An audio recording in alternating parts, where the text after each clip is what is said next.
You're just moments away from a brand new episode of WTF Nations Radio's Pop Culture Warrior, hosted by the dynamic duo CQ and Radar. Pop Culture Warrior is your #1 source for all things entertainment. If it's happening in TV, movies, video games, or comedy, they're all over it. And don't forget to say hi in the comments below. And while you're at it, let the boys know what you think and what you'd like to hear them talk about. Now strap in and get comfortable, because you're in for one hell of a ride. This is Pop Culture Warrior. Shots.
Broadcasting live from the basement of the Pentagon.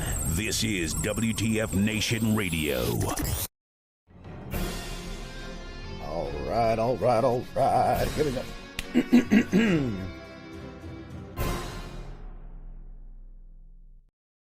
Welcome, one and all. Today is November 30th, 2021. This is episode 81 of the Pop Culture Warrior, the show where I stay up to date on all the ins and outs of what's happening in pop culture so you don't have to. I am CQ, and with me as always is the Donald Duck to my Mickey Mouse Playhouse, the man in the bubble, the voice of the unpop culture, Mr. Radar. What's up, buddy? Hi, Radar.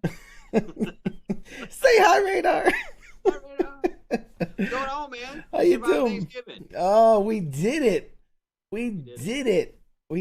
I got so fat on Thanksgiving, but that's okay. That was my plan. That's okay. Yeah, I succeeded. You know what? I gotta say, man. All right out the gate, I'm gonna make a comment here.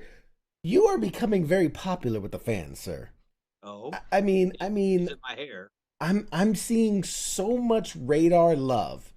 Not just on this show. They wrote that song about me. Not just on this show, but it's starting to spread to the other shows as well. I don't know if you caught the Monday edition last night, but there was a bunch of people shouting out for Radar in the Monday edition. So yeah, man, you're gaining some traction with the fans, man. Oh, good. I mean, maybe it depends on what they were talking about. If they're talking shit, then I get that. I understand. Oh, nothing but love, man. Nothing but love. Absolutely nothing for love. Hey, we got so real quick shout out to everybody. Christopher, I see you, buddy, man. Active duty sergeant from Ireland. God bless you, sir. Thanks for tuning in, buddy. We got Captain Wayne in the house. What's up? Elizabeth, how you doing, girl? She says I have no friends. We're all friends here. Thank you for joining us. Yes, thank you for joining us. Alan, Keith, who else we got in the who else is on their chat? If you're in the chat, say what's up. Steven, and a fine penis back to you as well, sir. Good to see you, buddy. As always. Tennis shorts popping in. What's up, buddy? Yo, back. Gomez, what's up? You guys are awesome. Awesome. Appreciate the love. Kenneth Shores, how you doing? Dina, hi, hello.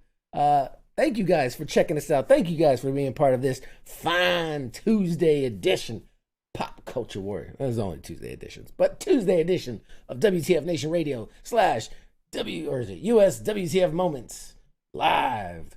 I'm excited, man. I'm excited. Lots of things. First off, tune in for the second hour. We got a great guest for you. If you got kids, maybe you want to have them listen in. I don't know. But we got Daniel Ross coming in later tonight. Daniel Ross is an incredible voice talent. Probably most recognized as the current voice of Donald Duck from a bunch of the Disney stuff. So if you hear the voice of Donald Duck nowadays, it's most likely Daniel Ross. He did a bunch of other stuff. He did Starscream for Transformers in some of the games, and he's done stuff for like I don't know, a bunch of stuff. So very, very cool. We're gonna talk with him later tonight. So stay tuned for that. And then one last, I think this week and next week, one last big love to our sponsor for today's video. You can see them in the bottom corner here. Animation Legends. They provide original hand-drawn animation cells and sketches that you used to love from your favorite childhood cartoons. So if you love things like the Care Bears or He-Man or a number of other hand-drawn animated shows, you can check out animationlegends.com for original pieces of artwork that were actually used on TV. And currently, if you use PCW10 at checkout, you'll get a special discount for our viewers. How cool is that? Oh, with all that out of the way. You got that all out of the way. That worked great. Yeah. I'm almost good at this. And I'm pretty sure, too, they still have time if you order something, they can ship it before Christmas. Yes, absolutely. Absolutely. If you're looking for that special intimate gift for that loved one who is of the pop culture warrior persuasion, Animation Legends, I bought 2 packs and I really truly love them. They're incredible pieces of artwork. I'm gonna be framing them and putting them up. What was their turnaround time? Oh man, it was quick. I want to say from when I ordered to when they delivered, might have been a week. Yeah, you have plenty of time. Couple days. You have plenty of time to check them out. They have lots of things on there. All Dogs Go to Heaven. Yes, is up right now. All Dogs Go to Heaven. It's a mixed pack. They have All Dogs Christmas Carol and All Dogs Go to Heaven. All Dogs Go to Heaven 2. Yep. So yeah, check it out. They're awesome. They got a bunch of cool stuff, and they're releasing new stuff every couple weeks. So lots of cool stuff. G.I. Joe, Resolute, Street Fighter. Check them out. Yeah, man. And if you got it, my wife was like, "Whoa, I don't know what to get you for Christmas," and I was like, "Well, there you go. There's something." You know what I mean? That's right. All right. So real quick, just not topic of the day, but most pressing. Because something new came out last week. Tiger King 2? What's that? No. Tiger King 2. Well, we can discuss that later too. I have thoughts on that as well. You know what, actually, I haven't checked it out. You haven't seen Tiger King season 2 yet? No. Okay, so here's what happened. Oh man. Here's what happened is the Premier League's back on Peacock. Mm. So I've been watching a bunch of soccer. Wow. Or football. Wow. Football. So okay. Because I'm gonna ask a question. Have you seen the first 2 episodes of Hawkeye on Disney Plus? I did. I watched those last Wednesday first thing in the morning. Look at that. Folks, ladies and gentlemen, it's taken us 2 years and 81 episodes, but we got Mr. Radar from watching I mean, if you guys have been around long enough, you know he's addicted to some Tiger King. And here he is watching Hawkeye. 2 episodes of Hawkeye before he's even seen a single episode of season 2 of Tiger King. What a transformation, ladies and gentlemen. I want to pay like an editor to go back through the episodes and splice a compilation and just see the transformation of Radar from the unpop cultured to CQ Jr. over there. I'm just gonna... In all fairness, I still haven't seen Eternals yet. Yeah. You're not missing much. I did watch Shang-Chi though. Yes. It came out on Disney+. And that was good. I saw that. And that was good. That was very good. That was all right. It was all right. It was pretty all right. It was pretty. It's pretty all right. It was pretty okay. You saw the meme I shared, right? Yes, I did. Okay, that when we talk about these movies, they're so fanciful and crazy, right? Yeah. And so for whoever didn't see it, the meme is it's the mom, and she's like sitting there, and she's like, "Son, grab my AK," and then it's like the end credits. Like that would have been the fucking end of it. Just say it. Like her husband's literally a warlord. And she's but like, they nah, were peaceful at that time. You're getting into we're back spinning into old news. Anyway, back to the story. Back to the story.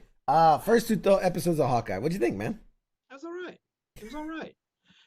I think the first one was it was weird. It was weird because it was like slow, but then it was fast, and then it was slow. It was like yeah, I don't know, dude. It was really weird. I mean, it's like all the series that they have to slow roll and introduce the characters and introduce a backstory. Remember, it's long format storytelling. I'm enjoying it. Lots of little nods to stuff that we've seen in the past. Lots of connections to different things. I definitely have some theories. I thought that. I mean, okay, so. We'll go to episode 1 because they released 2 at the same time. We'll not spoil the second one from the first one. We'll talk about it. It just started out really like choppy. Does that make sense? Yeah, like, they jump some Feel timeline. like WandaVision or Loki, especially those 2, were as kind of all over the place. And I know they're trying to tell 2 separate stories and then bring it into one, but I felt it was very choppy. And I think it was kind of okay. The opening scene. Right, where they have, I guess whatever the Battle of New York. Yeah, I mean, that was really, really, really cool. Right, how they showed the Battle of New York from a different perspective. Yeah, from a bystander's perspective. Yep, and like how they really. I was watching like one of the fancy people on YouTube that were like, sure. Oh, you can see here. This is the building, like in the, you know what I mean? They actually incorporated footage and da. Yeah. Like just kind of add some shit to it. It was already there, right? So that was cool. But and then they go to like the bell tower. I'm like, what the fuck's I got to do with anything? You know what I mean? Why waste? You see what I'm saying? Like it's establishing character. But it wasn't. Now, what did that really establish? That she's a troublemaker. She's one to throw herself into danger and not really think about the consequences of her actions. I mean, it was just, I don't know, maybe I feel like that particular scene, and it was events like that throughout the beginning, the first half of the first episode, just made it feel choppy, right? I feel like some of that stuff could have been maybe edited better or whatever. Maybe it just felt as we've progressed a little bit, it feels better. Like as we get in the second episode, it feels like it smooths out a little bit, and we're kind of no longer 2 separate stories. It was 2 separate stories in the first episode, and then it conglomerated. Yeah, it's starting to merge. Sure. Now it's one story, and well, I mean, look at something like WandaVision, where you really kind of got the story of the inside the bubble, and then the story that was people like outside the bubble. It was kind of going back and forth. It didn't jump back and forth as much and as sharply. Like it incorporated, okay, like the beekeeper guy, right? The one guy in the beginning, one like was the second episode, first episode, where the guy came out of the deal and he was the beekeeper and he was running away. Like later on we saw him go into the sewer from the outside, right? And it incorporated itself more. Sure. Right, instead of being real, it felt really choppy. And I'm kind of picking, Sure, picking little things out of this one. And I'm not saying I don't like Hawkeye. I think it's actually pretty good so far. I'm kind of seeing how this is going to. I'm excited to see how it's going to unfold, and what all characters are going to be added into this. How many characters do we have so far? I mean, there's so many. I mean, apart like the references to certain people, because again, I don't want to spoil it for people and that don't really read the comics or anything. But there's we're not going to spoil shit. It's been a week. If people, but also what I'm saying for the future, because like I know based on some of the people they've introduced, what character they might be playing long term.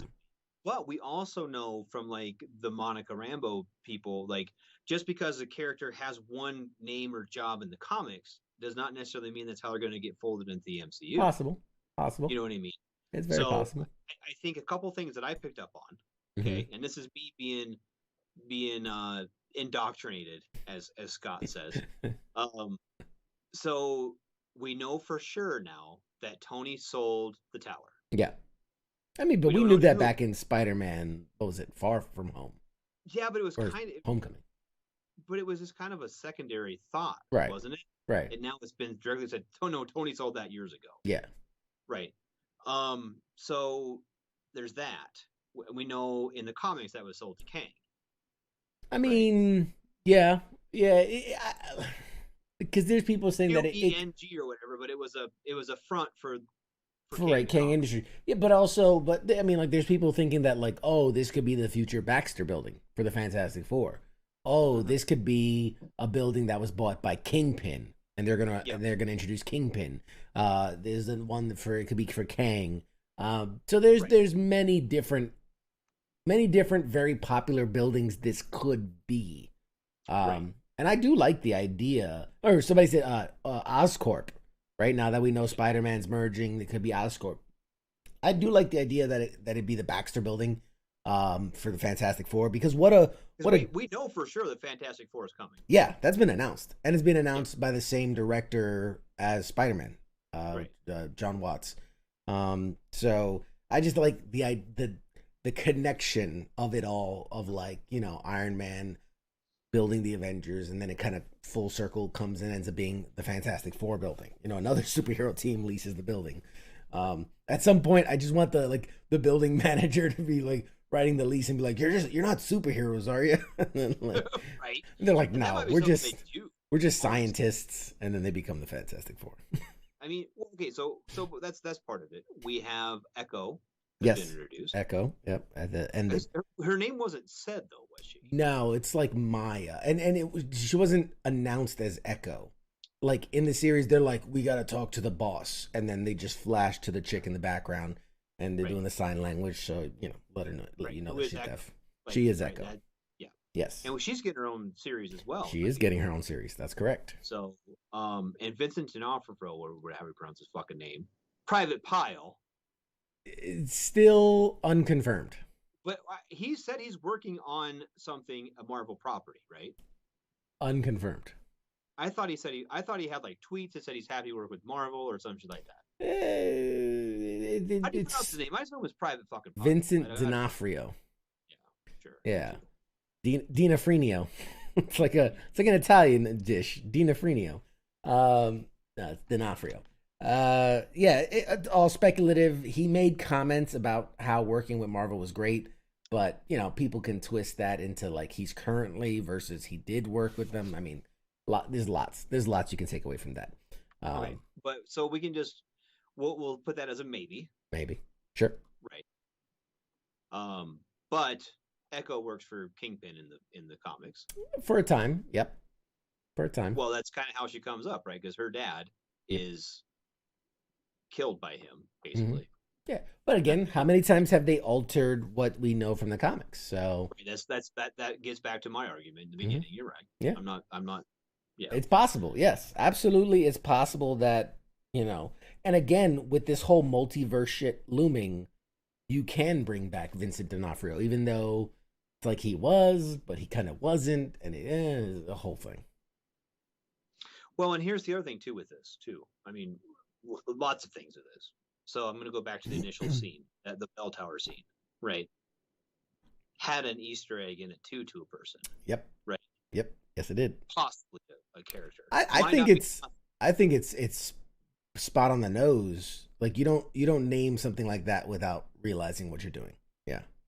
Well, because to me that scene's pretty much worthless, right? Mm-hmm. They could have brought in her wild side or whatever you want to say, mm-hmm. without going through the trouble of filming that scene, right? Sure. You're introducing a character, quote unquote, possibly, likely. That's the only reason to have that scene. That's the only reason that I think you would have that scene. Yeah, to show what a badass she is with the bow. No. You know? To introduce her buddy. Oh yeah. No. Yeah, no, maybe so. Maybe I don't know. Is that a pretty out there Easter egg, you think? I don't know. It's a bit out there. It's a bit of a stretch. Yeah. But I mean, I'm just saying, like, to show that she's, because in the introduction, right? Mm-hmm. They show her kind of her progression from her dad dying and saying, "I need a bow," and then like she becomes through the little animated snippets they have there, mm-hmm. how she just goes from like 5th to 1st in her bow competitions, and they show her getting better, practicing and getting better at her sword skills and everything, blah blah blah blah blah blah blah. Right. So we already know that she's become a badass with her assorted weapons and martial arts and fencing and bow work and everything like that, right? Mm-hmm. Archery skills. Yeah. So you don't really need that. You don't need that unless you have more to it. Marvel's not one to do something without some sort of fucking reason behind it. Mm-hmm. You know what I mean? Yeah. So that's just my thought. Maybe it comes full circle by the end of the series. Something to do with the clock tower, the bell tower, or whatever you want to call it. Yeah, that's true. We can get back. Now, question on this: mm-hmm. Who is the real big bad? Do you think? Is it stepdad? Is he swordsman? I think. All right, now with no knowledge, pure speculation, I think he's a red herring. I think he is who we're supposed to hate and who we're supposed to think is the bad guy. It's too blaringly obvious. Okay. You know, guy gets killed by a sword after he just stole a sword and he's got the candy from the dude's house. Like, it's just too wrapped up in a neat bow. Right. My theory, and it might be wild here, her mom's the villain of the series. I think she is too.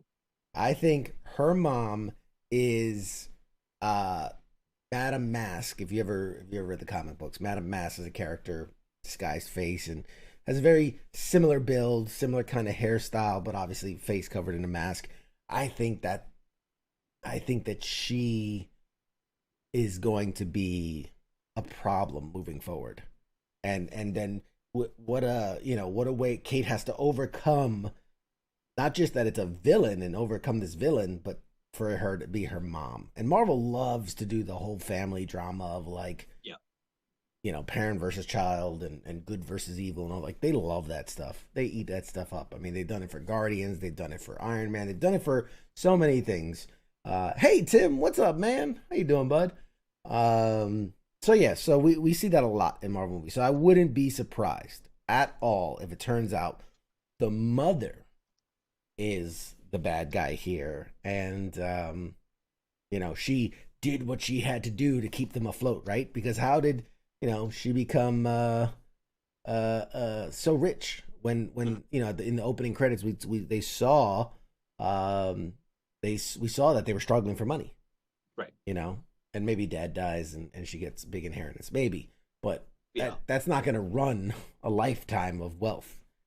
Well, what about the theory that she killed dad in the Battle of New York? It is suspicious that she disappears for a certain amount of time and reappears and ignores the pleas of the child of like, where's dad? Wouldn't you be like, honey, where are you? She's just like, nah, fuck that dude, we out. Right. So it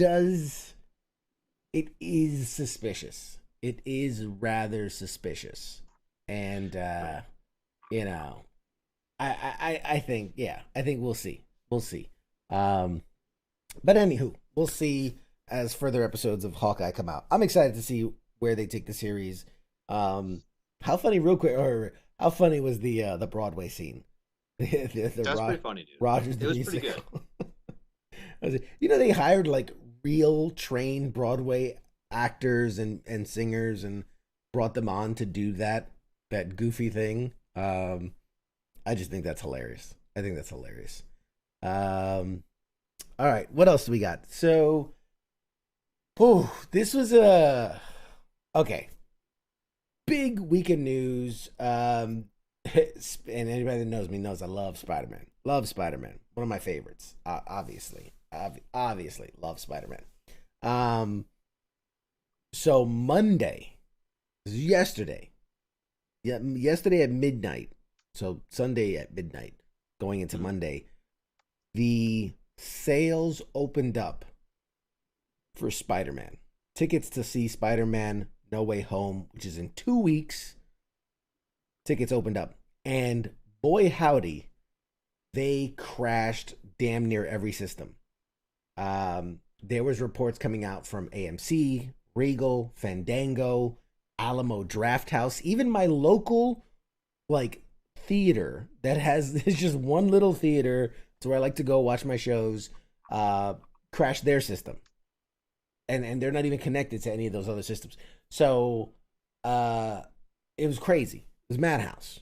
Now me, I might be the only freaking weirdo that bought 3 sets of tickets for 3 separate days and times. But you know, that's just me. I know I'm gonna see it that many times. But needless to say, within minutes, every site crashed. Now, right. First thing, if you're a scalper out there and you're one of these guys selling Spider-Man tickets for thousands of dollars, I hope you choke and die. Like, that's just first thing. Let's just get that out of the way, because the idea that these people use, AI, robot, whatever technology to snatch up all the tickets and now are turning around selling them on like eBay for thousands and thousands of dollars, like, Jesus Christ, like, get a life. Needless to say, not surprisingly, Spider-Man now, the pre-sale ticket numbers are ridiculous. So if you want to see Spider-Man in the first couple of days, you might want to buy your tickets now for whatever seats are left. Great. Thanks for adding to the scare. Because I'm just telling you, the ticket pre-sale numbers are the highest since Avengers Endgame back in 2019, and beat out, I mean, just a wave of crazy hits. So like bigger oversells than Avengers Infinity War, bigger sales than Star Wars, the new Star Wars Rise of Skywalker, bigger than any of the other Spider-Man movies. Like the pre-sale numbers are through the roof. Yeah, but not really. You know why they're through the roof? Because everyone's buying them to fucking scalp them. Well, there is that. But see, here's the thing. Mm-hmm. They're still through the roof. Like, those tickets are sold. Like, if a scalper gets stuck with 30 tickets because nobody bought them, he still bought 30 tickets. That's still, and that's just taking seats away from somebody else. Guess what they're gonna do? They're just gonna go see it at a different time. So in essence, the scalpers are making it even a bigger hit by buying up all these tickets. Keep being delusional. It's like the fucking like Scott said, it's the same people stockpiling Xboxes, and I said and ammo. Yeah. Fuck those people. Yeah, it pretty much. Okay, so all that set aside. Yep. The other thing that came out of this whole Spider-Man stuff, we're now 2 weeks away from the movie, and a lot. Really? That close? Yeah, man. There's the 15th, which is about 2 weeks. 15, 16. We're about 2 weeks away. Thursday, or 2 weeks on a Thursday. So there's a lot of information coming out about this movie, and obviously there's been leaks and all this and all that. We love to be speculative and love guessing games, and we're everybody's going crazy about it. Yeah. But the big question is, and we've talked about this, what comes next, right? What comes next for Tom Holland, specifically Tom Holland and Spider-Man? So real quick, I want to run you guys through, because it's a very complicated history of how we got to this point. So we're going to do a super quick overview, okay? So going... I feel like when it's with you and Spider-Man, nothing's super quick. For the rest of this episode, real quick, we're going to talk about Spider-Man. For the next half hour, really quick, we'll talk about... So, okay, so Captain America Civil War, that's 2016. Right before that, Sony and Disney come out of nowhere, make a deal that's never before seen in Hollywood, where two companies are going to share the rights to a character. Never been done before. They agreed to a 5-film deal to bring Spider-Man into the MCU, starting with Captain America Civil War. Once that came through, that was the first one. Then there was Spider-Man Homecoming. That's the second one. He was in both Avengers, Infinity War and Endgame. Barely, but counts. That's 2 more. And then Spider-Man Far From Home. That's 5. That's his 5-picture deal ending in 2019, Spider-Man Far From Home, which was considered the last movie of Phase 4 or Phase 3 in the Infinity War saga. Mm-hmm. At that moment, nobody knew what was coming next. Apparently, Disney and Sony split. They decided to go separate ways. Spider-Man was done. Bunch of things happened. Conversations were had. Fences were mended. They decided to come back together. And in 2019, Sony and Disney come back together. They say, okay, we're going to do a second deal. And we're going to do a Spider-Man 3, which is No Way Home. And also an unannounced appearance in another Marvel Spider-Man movie, in another Marvel Studio movie. Still hasn't really been announced what movie that'd be. And then it was a 70-25 split as far as gross earnings and costs. So Sony's getting 75, Disney's getting 25. Whatever. All right. So that's how we get to this year, Spider-Man No Way Home. It's still the end of his contract. Still, because he has this one, and then they said like unspecified appearance in another property.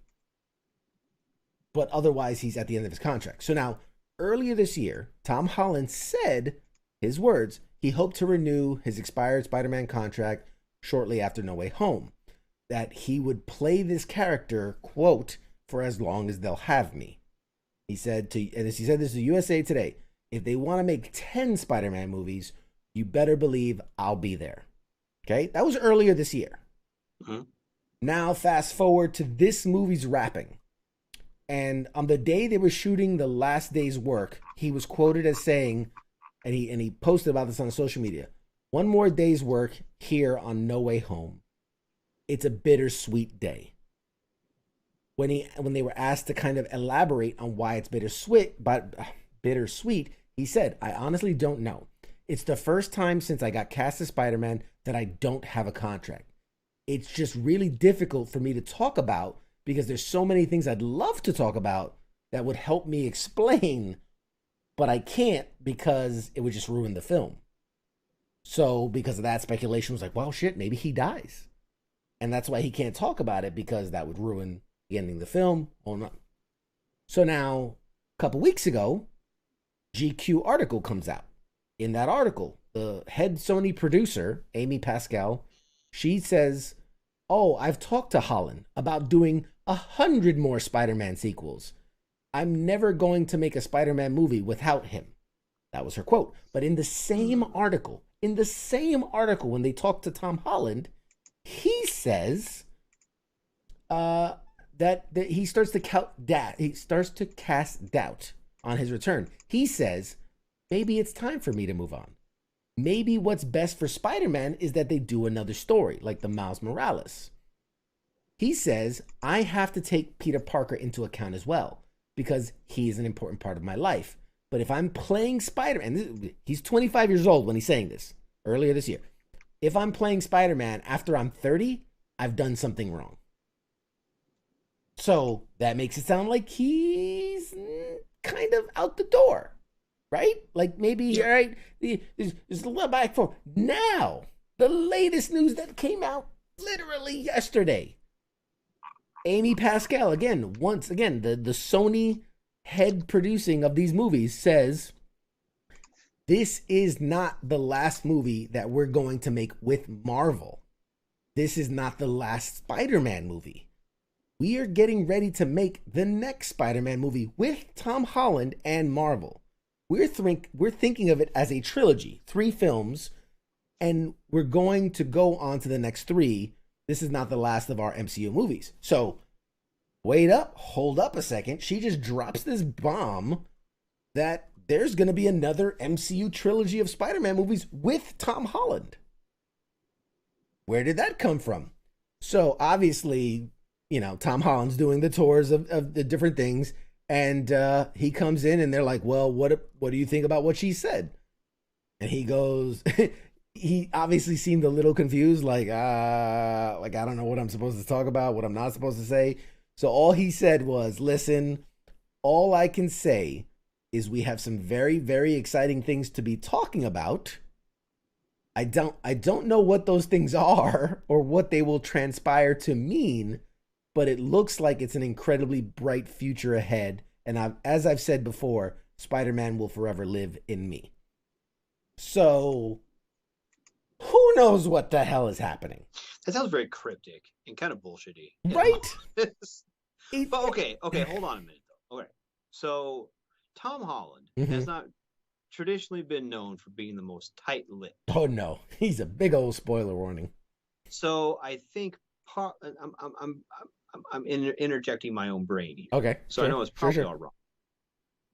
But first off, someone with loose lips, you don't give a lot of information to in the first place. Right. Secondly, the little bit he probably does know, he's trying very hard not to lose any chance he has of additional contracts. Because I think that is a big deal to Marvel and Sony, in this, especially in this realm. Like, you don't talk about filming, you don't talk about things. They tell you what you can and can't talk about. And they have fired people or, you know, recast people because of variances in that. Yeah. So he probably, maybe one, doesn't quite know for sure what all the big heads are talking about. And two, maybe the little bit he does know, he doesn't know what he can and can't say. Right. And maybe there are people above him I'm sure they have like talking heads that, oh, what if we do this and what if we do that and blah blah blah blah blah. Well, if they don't know, like, I don't know, like, it seems to me as if, because he doesn't strike me as the kind of guy that's gonna like bluff one way or another. He's very hard on his sleeve, and so when he when he made the comments about, like, you know, well, I guess I'm done, I'm sure maybe at that time they were saying, like, look, you know, we don't see a way forward or whatever. Like, but here's the deal. Okay, just because he doesn't have a contract in his dick skinners right now, right, doesn't mean that there's not plans. Right. And so for him to say, well, I don't have a contract, doesn't mean that a contract's not coming. Doesn't mean, like, maybe they're going to see how well this movie's received. And I'm wondering if that's kind of more what the thing is. Yeah. Oh, because absolutely. Depending on who you listen to right now, Spider-Man No Way Home is going to have everybody from Thanos to fucking Scooby-Doo's going to be in it. Going to be in it somehow. I don't even fucking know how it's all going to happen. Knight Rider's in it, and like Kit the car is in it, and fucking the Power Rangers somehow fall into Ninja Turtles, thing. Transformers, everybody. They're bringing everybody. Michelangelo is the Ninja Turtles in this bitch too. So like, depending on how this is all dissected and received, I mean, they might be kind of waiting on that too. Like, well, can we bring him back? Is this a viable thing? Like, they're probably maybe not 100% sure. I don't feel like that's the case though. I feel like they kind of they know the direction they want to go. That's Marvel. They've been really good about setting up the next 3 films. They're like playing chess with these films, right? Yeah. So I don't know, dude. Like, it just feels to me, it very much feels as though he just doesn't know. Because he was on the outs, and it now, though, that last comment does make it feel like, oh shit, I guess I can maybe I can talk about it, or maybe I can just say that I'm excited for the future. It's just a weird thing to say, something like, if I'm still playing Spider-Man at 30, I did something wrong. Like, to me, that somebody says that when they're like, man, fuck this company. You know what I mean? Like, I'm done. No, I feel like, because Spider-Man is a child. He's always been that kind of high schooler, childish, coming of age superhero. For the most part, yeah, I agree with that. Right. So to me, it's kind of like, and the way they keep casting the character, it'd be hard for him to be an old man. I think there are some great stories about Peter in college. And if they're going to do, let's just speculate on the chance that they do decide to do another MCU trilogy, I'd love to see Peter go to college. Like, he's a smart kid. There's ways to, like, you can weave in the X-Men, right? The whole academy part of it. You can weave in the Fantastic Four in that he has an internship as part of his college studies. He has an internship at the Baxter Building. You know what I mean? Like, there's so many ways you can take Stark Tower. the former Stark Tower. Kang Industries. Yeah, he's gonna work for Kang Industries. Yes. Yeah, you don't know. So there's so much, and he's been that character that has started to be, pun intended, kind of the spider web that connects it all together. Because in one movie, he's all, Iron Man, he's all connected with him. In another movie, he's all connected with, Nick Fury and these people. Now in this movie, he's going to be all connected to Doctor Strange and all these people. So he's starting to be this kind of glue that holds everything together. Going back to me fucking turning into a nerd. Yeah. Okay, there has been some speculation that he will kind of assume the role of Iron Man. No, I don't think that's right, because they're bringing together a whole series of, they're doing armor wars, and all that shit. They're doing Ironheart. But the auspice of Armor Wars is keeping Tony Stark's technology out of the hands of the wrong people. Right. Tony Stark has fucking been hooking up little Peter Parker for years. Yeah. Right? Yeah. So it wouldn't be too far a stretch to be like, look, kid, especially if he wants to not be Spider-Man anymore. You know what I mean? Yeah. Which, by the way, I know you said for years. The arguments are compelling. I don't know how realistic they are, but the arguments are compelling that he could kind of migrate into a role, maybe not completely Iron Man, right? Because he's still going to have his Spidey powers, but with some more Stark tech and some more, like, kind of fulfilling that. Because the argument was that Tony Stark was kind of grooming him to begin with. Yeah. You know what I mean? Which I'm with Heath. Sorry, I'm with Heath here. He said Spider-Man, Human Torch team up. Yeah, I love it. They were really good pals in the comics, and I think that's a very fun thing. Also, Spider-Man and Wolverine is a great combo. It's a very awkward, weird combo, but I like it a lot from the comics. I don't hate where these theories are going, and maybe that's where he's. Like I said, I feel like the higher ups at Marvel, the Kevin Feige's and them, are going to have some sort of ideas where they want these things to go. They got this thing mapped out for 10 years. They've got it way mapped out. No, dude, like it feels like they're feeding us a lot of information right now in these. They're unlocking so many new characters, like we're playing a fucking video game. But they really are. They're introducing every one of the new movies. All the Disney Plus shows, they're all introducing new characters to the greater MCU. It's not just like, okay, well, this guy is, it's not like, oh, well, this is the last we're going to see of Monica Rambeau. No, so now she's going into other things. Or right. When we talk about now Hawkeye, with all of the characters introducing here, where we know some of them are going to go on to their own series, right? So you're introducing a lot of new characters, and they're saying that What If is going to maybe really change things and how everything operates. So I don't know how many more. It feels like it's very much broadening this universe that they're building, right? Yeah. So absolutely. is there room in that universe for kind of the older people? Does that make sense? Like. I hate saying Spider-Man's the old man in this, but kind of. I mean, they've pushed out Steve Rogers, right. The real old man. Tony Stark is dead. Yeah. Right. kind of from the vibe I'm getting from She-Hulk, is they're kind of pushing out Bruce Banner with this. Yeah. You know what I mean? All Like, the how many OGs, all the Black OGs Widow- are getting retired. Yeah, I mean, and nothing really wrong with that, right? Yeah. But basically, we're gonna have Clint Barton left and Loki are the only two that were the Battle of New York. Really, Thor. Well, I still think like this is Clint's last rodeo. I still think this is the last we'll see of Hawkeye. This is the passing of the torch. Yeah. So then you're gonna, like I said, who of the original Avengers that were in the Avengers, right? Who do you have left after this? It'd just be Hulk and Thor at this point, right? And we know Thor's done. It sounds like Banner's getting pushed out too. Yep. I don't know. Yeah, but no, there's a definite writing on the wall, a feeling that Hulk will be done, and that Thor, this will be his last show, his last thing too. So yeah, because when Love and Thunder comes out, that'll be his last. He's hanging up the hammer. Right. Yep. So is there kind of, as they're kind of retiring the old guard, mm-hmm. and bringing in the new kids? Well, a lot of them are kids. Yeah. Let's be honest. Absolutely. Is there room for Tom Holland as Peter Parker? Yeah, I mean, I like. I mean, but because this is where I'm maybe not, like I said, not quote unquote as Iron Man, right? But in that role, right, the mentor role is kind of bringing them together, pulling. I mean, kind of a mix between him and Nick Fury.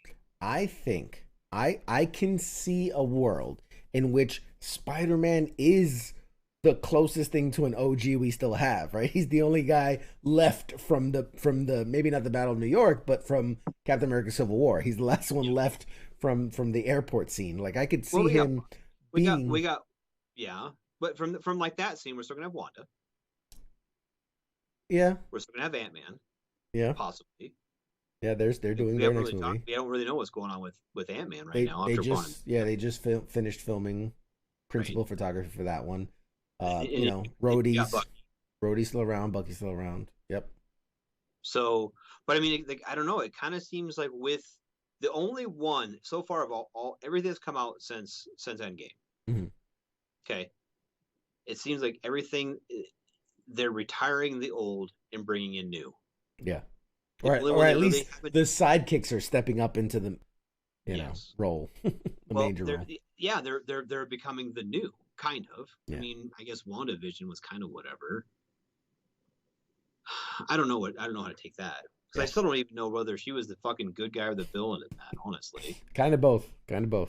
Yeah, kind of the anti-hero, I guess, whatever you want to call it. Because when you think about it, like she was protagonist and antagonist in the same series. But okay, I'm gonna pull a Spider-Man on you a little bit. How was her grieving and her destruction of a city any different than Doc Ock is? A lot of the Spider-Man villains that you're going to see in No Way Home really were kind of in the same spot she was. The difference would be she didn't know she was doing it. Possibly. Up until a point. Now, obviously, there was a point where she knew she was doing it. There was a tipping point. Go. Yeah. There's definitely a tipping point towards the end of the series where, like, you're like, oh wow, she does definitely know what she's doing. She knows. There are some spots in there that she really knew, and I know that Agatha was fucking with her on some of it. Yeah. But there was definitely some spots where she knew it kind of was becoming a point. Yep. That she knew. Yep. And she was allowed to do it. Yeah. Right. So it's one of those things. It's one of those things for sure. I'm just saying, like, how is she any less of a villain than some of those other guys that are villains, right? That's kind of my thought on it. Yeah. Yep. I agree with you. You didn't think I had all that shit up here, did you? You didn't think so? The fucking radar, dumb as shit. He's like, it's all House of M. Well, I mean, I do think that there's a lot of teases to it, and I do think that this series, it was a House of Harkness that they've announced, might have ties to that House of M kind of a storyline. Maybe she starts messing around with some dark magic or some shit. Also, as we're talking about villains and antagonists and people we think are heroes and may not end up being, what about the end game or the post-credit scene from Black Widow? What do you with mean? the sister. Oh, like Yelena. She'll be coming. She will. Is she coming in Hawkeye, or is this going to be in a subsequent film? She will. She will. She's gonna make an appearance in Hawkeye. Okay. And then has that been announced? Like, do we know that for sure, or is that what you're thinking? Oh no, it's been announced. Okay. It's been announced. She will make an appearance. It probably won't even be for more than an episode. Probably like be. Do you think? Middle to middle end. I think. I don't think they're gonna put it right at the end, and I think it's too early now. I think middle to middle end is where it's gonna be, but she'll make an appearance. You know, there's gonna be a crazy brouhaha. They'll settle their beef, and then they'll kind of, as with all these shows, they'll hint like she's gonna go off, but they'll kind of hint where she's going off to. And I think it's in the same place as we've seen. What's his name? U.S. agents and all these other people and all these West Coast Avengers. Is it going to be West Coast Avengers? You think? I still don't think it's West Coast Avengers. I still think I don't know what they'll call it, but it's some type of hybrid of like Secret Avengers, Dark Avengers, Thunderbolts. Okay. And I think it's a common, like they're pulling threads from all that, but it's like the idea of this secret government team that's good guys but partially like bad guys. So like Abomination's replacing Hulk, and and Yelena's replacing Black Widow, and Kate will eventually take over Hawkeye, and like there'll be because then there'll be like a Young Avengers team with all the Young Avengers that we know are coming, and then like a Dark Avengers Thunderbolts team where it's like bad guy reformed bad guys who are pretending to be Avengers. Right. Because we're gonna have, I don't know, because Kate Bishop was a Young Avenger, though, right? She was part of the Young Avengers, and then eventually, graduated to bigger stuff. Right. How much longer do you think? Because they haven't really introduced. I mean, well, they did say the Young Avengers is coming, right? They haven't. They still haven't admitted, which is hilarious to me. Because Avengers, they're all the Navy. They're the Great Lakes Avengers. Like it's bonkers to me that they haven't announced a Young Avengers yet. They're sprinkling all the seeds of Young Avengers, yet they're gonna announce Armor Wars. They're announcing Ironheart. People who we haven't even seen yet are fully announced. But the people that they've basically laid out, it's almost as if they're like testing, like, hey, do you like this character? Because if you do, we got something for you. Like seeing if it sticks with audiences and then announce it later. You know what I mean? Which isn't a bad idea. I mean, because you could say that with WandaVision, right? Well, we're introducing these characters who could, and then as you keep doing it, well, fuck it, they're becoming popular. There really are people are latching on to these folks, and I wonder too if that was kind of their first round of these Disney Plus shows, right? Mm-hmm. Because they announced the couple 3, 4, and then they didn't really say anything about any more until this last year. They're like, fuck it, we're gonna have 1,000 of them now. We're gonna have all these Disney Plus shows, and you're gonna like them. Yep. So it's almost like they weren't sure how these were going to be received, because at first we weren't even sure if they're going to be part of the canon. Yeah, they weren't even really sure. It took until about halfway through WandaVision, we're like, yeah, this is part of the canon. Well, I mean, yeah, maybe for the typical viewer, but but I'm just saying, crazies like me, they very easily could have flushed it down the toilet. They do. They could have, yeah, they could have. It'd be hilarious if they like filmed like an alternate scene to be like, well, that wasn't, she wakes up from her dream and it's like, that never happened. And they could have fucking done that. They very easily could have. If it wasn't well received, because you do have, I don't want to say the nerds, the Marvel faithful. The nerds. Right. Who fucking know these fictional characters' real fucking birthdays and shit. Yeah. Right. Right. I mean, one could argue that those people would fucking flip shit. So instead they could just, if this didn't work, they'd be like, oh, yeah, sorry, one was dreaming. Yeah. And then kind of go from there. No, that's true. Now they kind of have a handy toilet with the multiverse though, too. They really do. And I'm kind of surprised they didn't like open that can of worms a while ago. Yeah, it's interesting. I'm really interested to see where they end up taking this, because like I said, so much has been announced, enough stuff that you're like, okay, there's there's no space in the calendar for anything else. Like, they've announced so much over the next 3 years. Just Disney Plus alone, not even counting all the Marvel movies, but like just Disney Plus alone, they've announced so much that I'm like, there's no more room. Like, where else are you going to put this stuff? Because at this point, remember, like between Hawkeye, WandaVision, Bucky and Winter Soldier, and Loki, there was like a week between these shows, and then they would slide like a Marvel movie in that week. You know, obviously, you know, we're going to start spreading things out. But still, it's like we're not going to run out of things to talk about when it comes to Disney Plus shows, because they're pumping these bad boys out like it's like hotcakes. They are kind of slowing down a little bit compared to, like I said, when they first started, dude. It was like what was it, 2 weeks between fucking WandaVision and Falcon and the Winter Soldier. But a lot of that was due to COVID. They were supposed to be staggered, and then they already had it filmed, they already made the release schedule. They could have, like I said, they were really excited about releasing the next one. And now, like, okay, when they released both the Hawkeyes, the first 2 Hawkeyes the other night, it kind of made me wonder about that a little bit. If they were kind of trying to bring people back, or I think it has to do more with they realized, like, okay, when do we want that final episode to air? And then going backwards, going like, okay, how many weeks would that be? And then realizing, oh crap, we're stepping on something else. Let's release the first 2 episodes together, or something like that. You know, let's crash the season a bit by releasing the first 2, or going like, you know what, the first episode kind of ends on kind of a cliffhanger, and we want to establish that relationship. Like that's the whole point of the series, is the relationship between Hawkeye and Kate Bishop. But like you said in the first episode, it ends with them meeting each other, so we don't get to that relationship. And you don't want people to who haven't been obsessed with it like I have. You don't want them to come to the conclusion of like, what is this show? Because then they're not going to come back to it a week later for episode 2. So you release episode 2 to establish that relationship of, oh, this is kind of like a buddy cop, you know, Die Hard-esque kind of caper. And then you're like, okay, now I'll be willing to come back for episode 3 in a week. You know what I mean? Right. So you establish that relationship a little bit. Heath says, I want to see Man-Thing and Howard the Duck. Howard the Duck. Okay, let's talk about that for a second. Okay, Howard the Duck, the original one, was shit.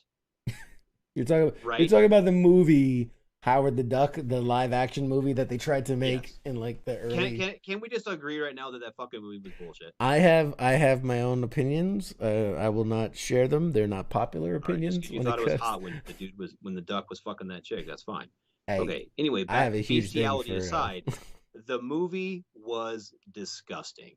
Okay, and not just the bestiality part, but like the production value, the puppeteer, the whole thing. I mean, somebody did a lot of shrooms and coke and made a movie for its time. Right? I think it was groundbreaking for its time. Yeah. I don't want to talk about the movie right now. Okay, anyway, back. But with his appearances lately, right? In Guardian, it was Guardians 2 he was in, right? Or Guardians 1? Yeah, well, Guardians 1. Guardians 1, he appears in the post-credit scene. Yep. And then Guardians 2, he does appear for a second on screen during the movie.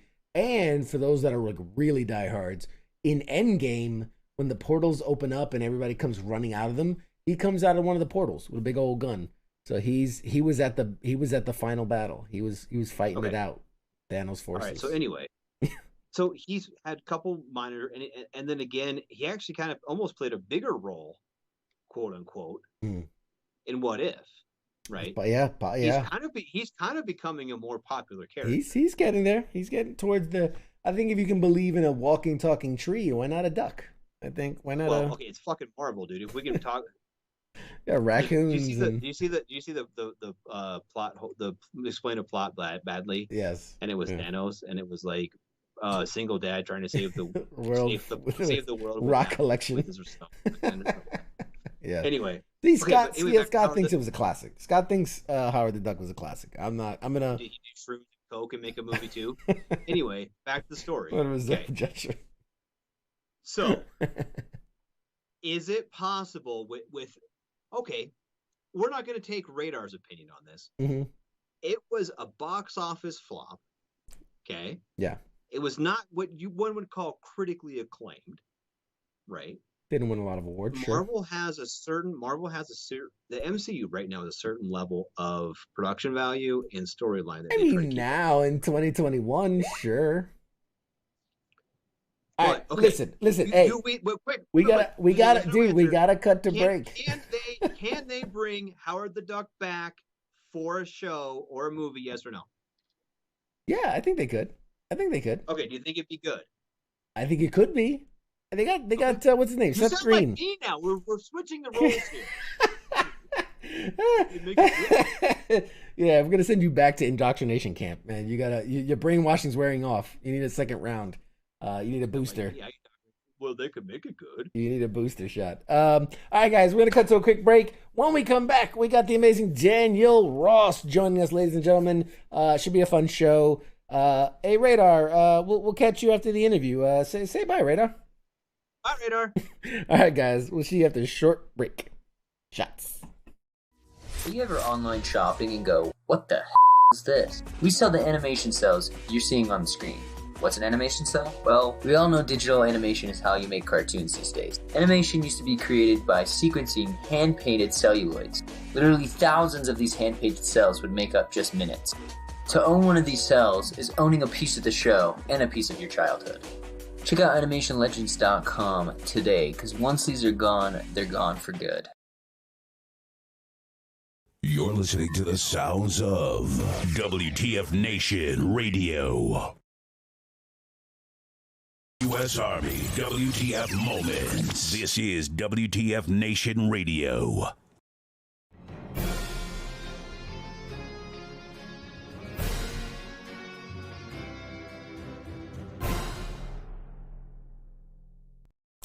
Hey everybody, welcome back to Pop Culture Warrior. I am so absolutely excited for tonight's guest. I think this is going to be a really fun one, and I think you guys are going to enjoy this quite a bit. So my guest tonight is one of the most in-demand voiced artists working in the business today.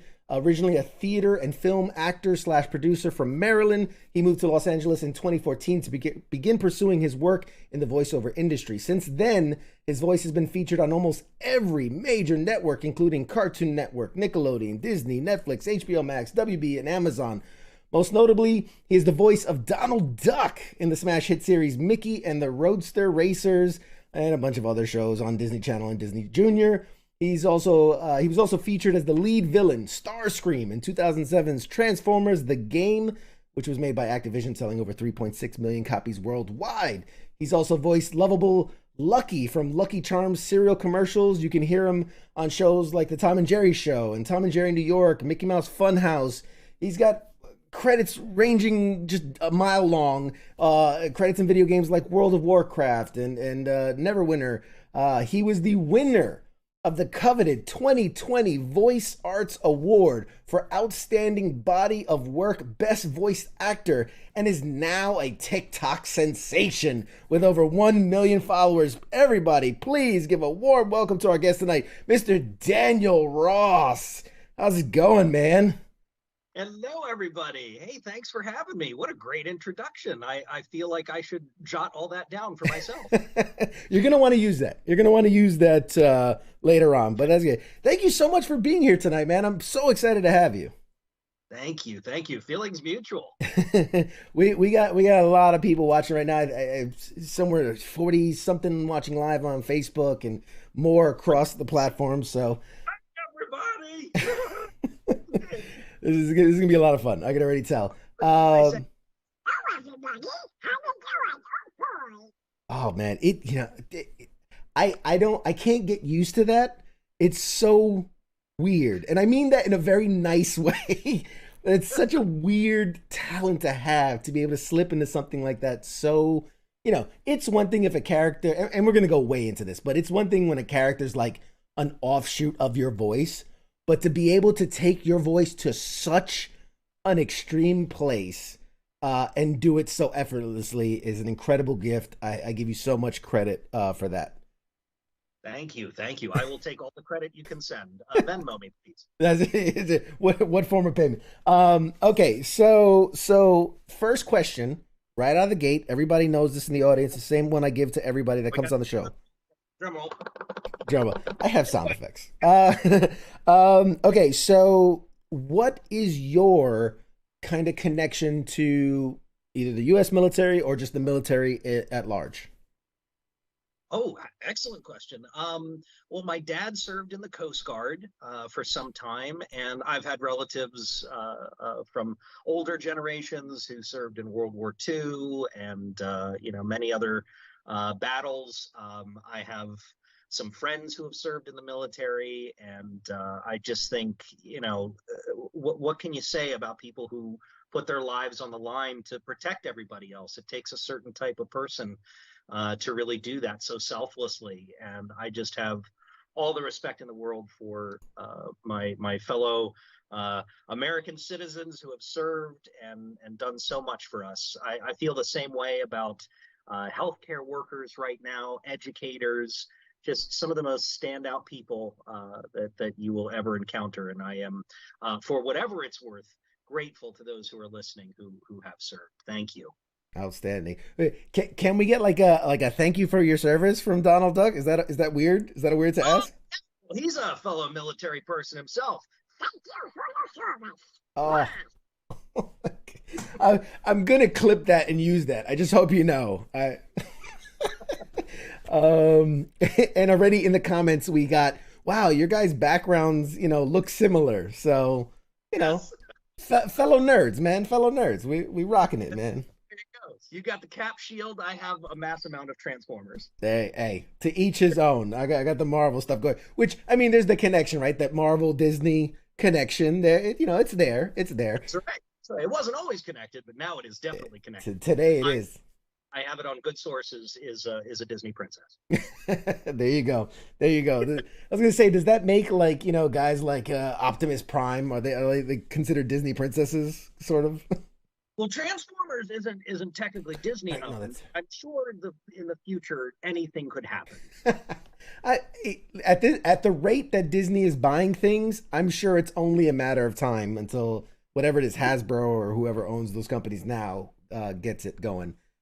You're going to have Optimus Prime and Megatron singing "Be Our Guest" from Beauty and the Beast. Yes, exactly. All right, so before we do like a dive into kind of your career and how you got there and all the parts and all the things, I first like to get to know a little bit of who that person behind the acting, who's that behind the camera or behind those persons. So I understand it that you were born in DC, right? Is that correct? Okay, That's correct. Which I'm of the DC area, so that's where I'm beaming out of. I'm in Maryland. Yeah, me too. Whereabouts? Yeah, I don't like to give out my. You should know. You're a celebrity. You should know that you don't give out your personal address. Yeah, you don't give out address, but I'll tell you, I grew up in Moco. You should Okay. know what Moco. Okay, Yeah. I know. Not too far. Not too far from there. So we're similar. We're similar.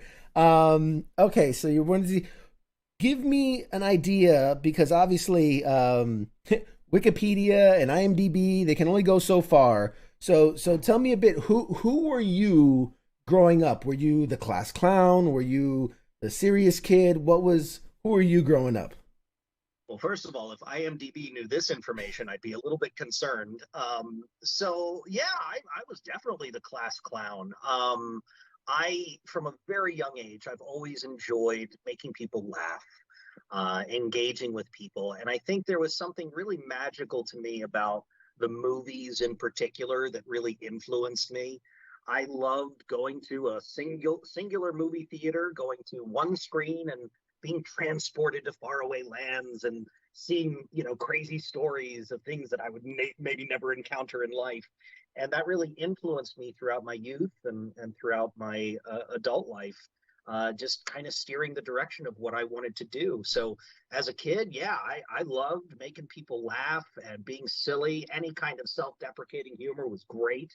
I was a good student in school for a very long time. And I don't know, I studied Shakespeare. I did all the school plays.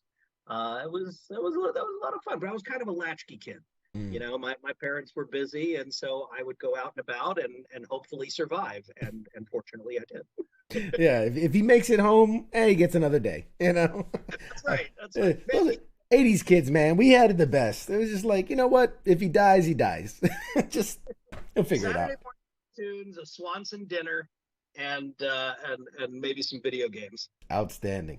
Man after my own heart. Already we got a comment in from Tim.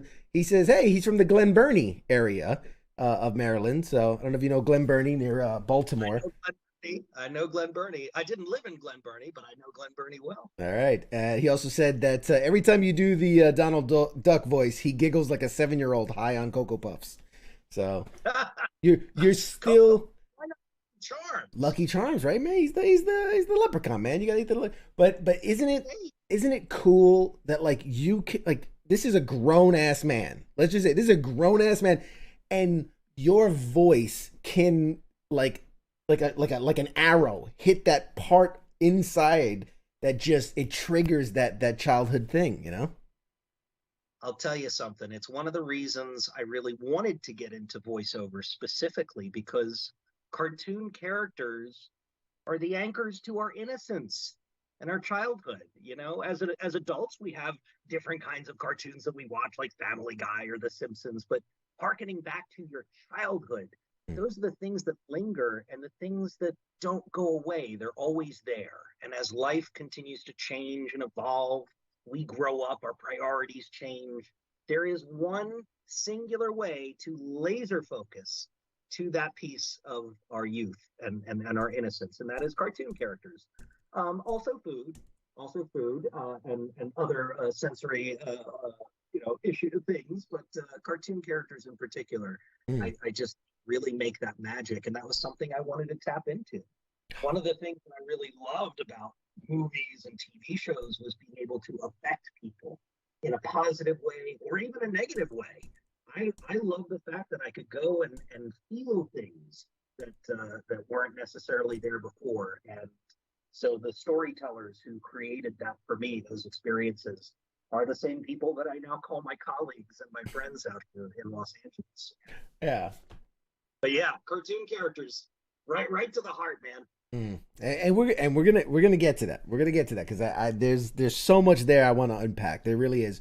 And real, just quick for the audience, as always, if you have any questions for Daniel, whatever, put them in the chats. We'll get to them. But until then, I've got a smorgasbord to get through. So we've established who you were coming up and where you came from. I did a little digging, and one of your earliest roles was 2003. It was you had 3 technically character roles in The Wire. So I'm curious. Not a lot of people go from like obscurity, let's say in a nice way, to being on what is essentially a very big show, a hit show like that, and having that be one of your first credits. Wire was really spectacular.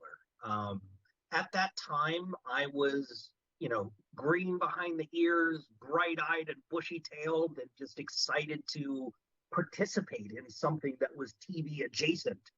And I really didn't understand the hype of The Wire until I worked on it and then started to watch the show. And then I was like, oh my gosh, this is amazing. I'm working on this. That sounds cool. But, that was in the early days of my career. I was a professional extra and stand-in. So I did a lot of extra work. The Wire, I did stand-in work and extra work, and I did that on a bunch of different features. Pretty much anything that would come through Maryland, would be on my radar. And I really put myself out for those things and did a lot of that. I did a lot of independent film, but The Wire in particular was just so incredible because it really captures, I think, some of the essence of Baltimore. Even though it's a little bit on the negative side of things, with the drug cartels and everything else, it was just, you do get a taste of Baltimore when you watch that show, and I think that's really profound. Yeah. Oh, absolutely. Couldn't agree more. You don't get crabs, though. You don't get any Maryland crab flavor. That you got to get some Old Bay for. Yeah, I was gonna say no Old Bay, none of the crab cakes, nothing. Not out to LA, and you were like, what's Old Bay? And I'm like, what? How? I must educate you. Yeah. If you're not from the area, you don't get it. It's one of those things. Okay. So you did a bunch of things, small things, movies and little appearances here and there. As I'm looking through, the next thing that caught my attention was 2007. You end up as the voice of Starscream in Transformers, the video game. Now, as I'm looking through your credits, that is a hard pivot from on-camera work to voice of Transformer in a video game.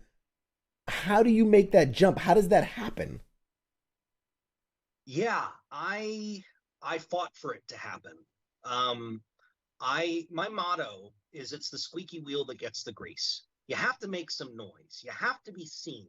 If nobody knows who you are, nothing's going to come your way. And the worst thing that could ever happen when you ask for something is someone says no. The best case scenario is that they say yes. And in this case, I fought for that yes, and I eventually got it. I had some of my friends in the Transformers community, my mother, who's an artist, helped me to create a comic book that I submitted to Michael Bay and Steven Spielberg. And it featured a story with me and the Transformers, and I was the only person that could save the movie. And it's very, it's on the nose, and it worked, and it was fun, and Steven Spielberg got it, Michael Bay got it. And eventually I got an audition for the movie, and I was through the moon. All I wanted was a chance. And to have that opportunity, it basically reinforced my belief that if you go out there and you try, sometimes things can happen. So you might as well try. And even though it was lofty and huge, I didn't have a big manager or agent to put me out for things. So it really was incumbent upon me to do that. And so the fact that that happened and materialized into that audition was everything to me. And it really set me up for, I think, who I was going to be professionally moving forward, and how I got my opportunities. But I didn't end up working in the movie. I got a call from Activision not long after, and they wanted me to audition for Starscream and a couple other different characters. And I mean, oh my gosh, Starscream, one of my favorite Transformer characters. If anybody can see, I have a massive Transformers collection around me. And I have been a huge Transformers fan my whole life. I even have some Cybertronian ink on me that says Transform. And, so I'm a big geek. And when that happened and I got to marry my hobby at the time of being a voice artist and Transformers together, it was life-changing. And here's the thing that was really interesting. It started me on the convention circuit. So I would go out to different conventions and meet the fans and meet the other voice actors, which I had kind of already been doing since I was a Transformers fan anyway. I would go to conventions and I would meet them.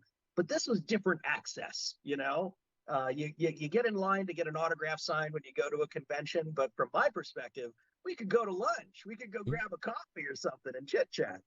And what I discovered was that voice actors were so much like me, just in personality and who they were, their desire to make the world just a little bit better with the work that they do, and the way that they talk, the rhythms, the cartoon characters. It was like I found my tribe. And that was a really interesting thing for me because I had always focused on TV and film. That was going to be my direction. Right. And as soon as I met these people, I realized they're like me. I should be doing what they're doing. And here we are all these years later. Wow. It's crazy. Wow. And there are those that might knock, voice acting, when we've been very fortunate to have some incredible voice actors on the show. We had Rob Paulson, right? Pinky in the Brain. I mean, amazing dude. And you hit it on the head so well when it's like, I've been fortunate. I've been doing this a couple years now, and I've gotten to talk to actors and directors, producers, juggler, everybody. But voice actors have something about them that, as much as, most of them do have acting credits and have been in front of the camera and things like that. But it's like, they always talk about finding themselves, and that you could just feel they're a slightly different breed. I love, bringing joy to people, and I love connecting with people. And it's so more in your face, and so more like just it's like you're a cartoon character stuck in like a human form. Yes, absolutely. Absolutely. And I felt that way for the longest time, and I didn't understand it. And again, it was like I've been a voice actor my whole life, and I just didn't know it until, the moment struck me. But I will say this, a lot of people confuse voice acting with on-camera acting and say they're very different things. It's not. It's all acting. Mm-hmm. And when a performer, whether it's the stage, whether it's film, whether it's voiceover, they all require different techniques. So when I talk about it to, my casual observer, I say, theater acting, and please no offense to any of my other performers out there, that I'm just using this as an example. Theater is kind of like getting your bachelor's degree. You learn that everything has to be big and bold, and you have to project to the person in the back of the audience. And then you transition to film, and it's like you're getting your master's degree, because there's other techniques that you learn. You have to learn how to, what to do with your hands, how to be subtle. And then going to voiceover, it's like getting your doctorate, because you take all the things that you've learned from those, and now you eliminate every aspect of you being able to emote. Like I'm talking with my hands right now. You see my facial expressions. You don't get that with voiceover. You only get this. So I have to paint layers and use all the techniques that I've learned over the years to be able to accomplish that. And it's so much fun. Yeah. I mean, it's an incredible skill. When like on the surface, I can imagine the typical person goes like, oh, you sit in a chair, you say a couple lines into the mic, and boom, bam, you call it a day, you made your money. When it's like, it's exactly like you said, that I have to become the character. I have to do it in a way that my voice signals happy. My voice signals angry, confusion. Like you're acting with no other sense than your mouth. And that's an incredible skill. That's an incredible skill. Somebody in the same room as you? Are you yelling at somebody across a football field? Are you in a cave where something's going to get you? Mm-hmm. All of that informs how you talk to somebody, and all of that's included in voiceover, which it's crazy, man. Yeah.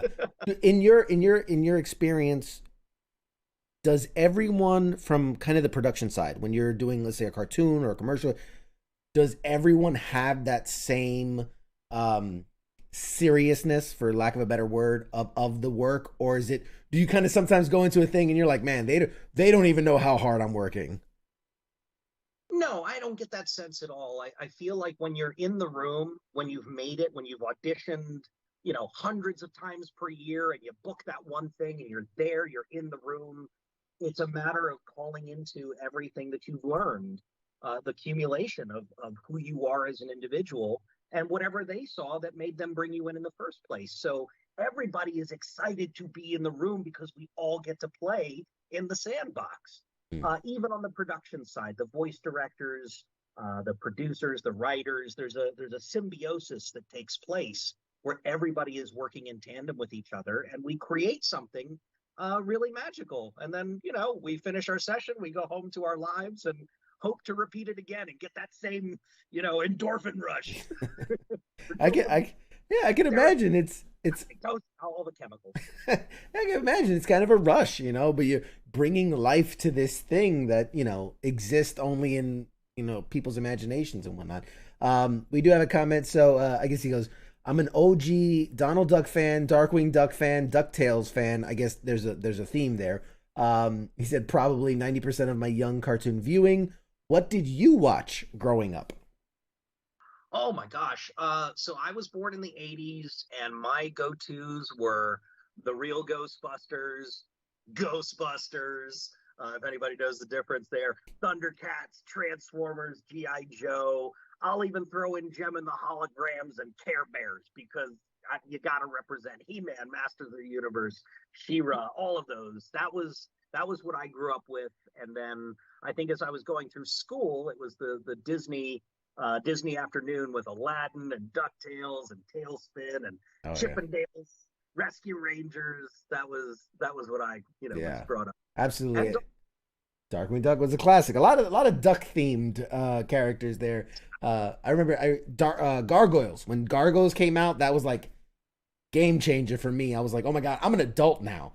I'm, I'm watching this as an adult. Exactly. It's serious source material.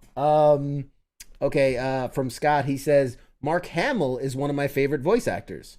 So we gotta. I mean, obviously, what a huge legacy in front of the camera as well as behind the camera. I mean, that's. I'm sure that's the dream to balance it. What I love about Mark Hamill is that not a lot of people recognize the fact. I mean, now they do, but for the most part, people don't realize Luke Skywalker plays the Joker. Everybody, that's a hard bridge to cross for some people because they're like, "What? Wait, what?" One of the best good guys is one of the worst bad guys. Okay, so yeah, so fast forward a bit here. Yeah, lots of success in different avenues and different things. Obviously, in 2017, you start voicing Donald Duck, and I mean, to talk about like one of the most iconic characters, that's up there with your Mickey Mouse, your Bugs Bunny, your like Donald Duck is a household name in houses that don't even speak English. I mean, my wife's from El Salvador, grew up there, born there, and when I said, "Oh, I'm gonna be speaking to a guy who does Donald Duck," she goes, "Donald Duck?" And I'm like, "Really?" She's never gotten any of my references ever. And the first time ever, I go, "Oh yeah, he does Donald Duck," because I didn't think she would be that into it. And she goes, "I grew up with Donald Duck," and I'm like, "What?" So what? I mean, what when you find out that you got the gig, that you're Donald Duck? I mean, what does that mean to you? Wow. What does it mean to me? It means the world. I grew up on Donald Duck. My parents grew up on Donald Duck. My grandparents knew Donald Duck, and even my great grandparents knew who Donald Duck was. He's 87 years young. And, when you have a character that is so beloved the world over by multiple generations, it puts things in a different box, so to speak, than some other characters that are out there. And when this opportunity crossed my path, I was well versed in buckle speech, which is what the technical term is for Donald Duck talk. That's some people use that in other contexts, but I was familiar with that because my mom taught me when I was 3 years old how to do the voice, and she would tuck me in at night and she would say, "Oh, Daniel, I love you so much," and I would say, "Oh, Mom, I love you too." And that was like our thing for many, many years. And it was a trick for friends to make them laugh at a party or whatever. And I never thought in a million years that I would come to Los Angeles and have an opportunity to audition. That was crazy to me. My agent contacted me and said, "Hey, you do the Donald voice, right?" And I was like, "What?" And so she sent me the audition and I poured over it. And something about this audition, I needed to focus entirely on this audition. I went back and rewatched almost the entire catalog of classic cartoons with Clarence Ducky Nash and even Tony Anselmo to try to gain reference and have it be fresh in my mind. And what I realized very quickly was doing an impression for friends is one thing. Getting in front of a microphone and hearing every noise and deviation of the sound pop up was something else entirely, let alone to be able to exude that actual character, to embody the character. So I had my work cut out for me, and I did my audition. I sent it out into the ether, and I said, well, that was fun. I got to audition for Disney for the first time. How cool was that? And I think it was about a month later, I got a call back. And it was going to be at Disney, Disney TV animation. And I was through the moon excited. I got to walk into the doors where Disney does their magic. And as again, green behind the ears voice actor, that was magic to me.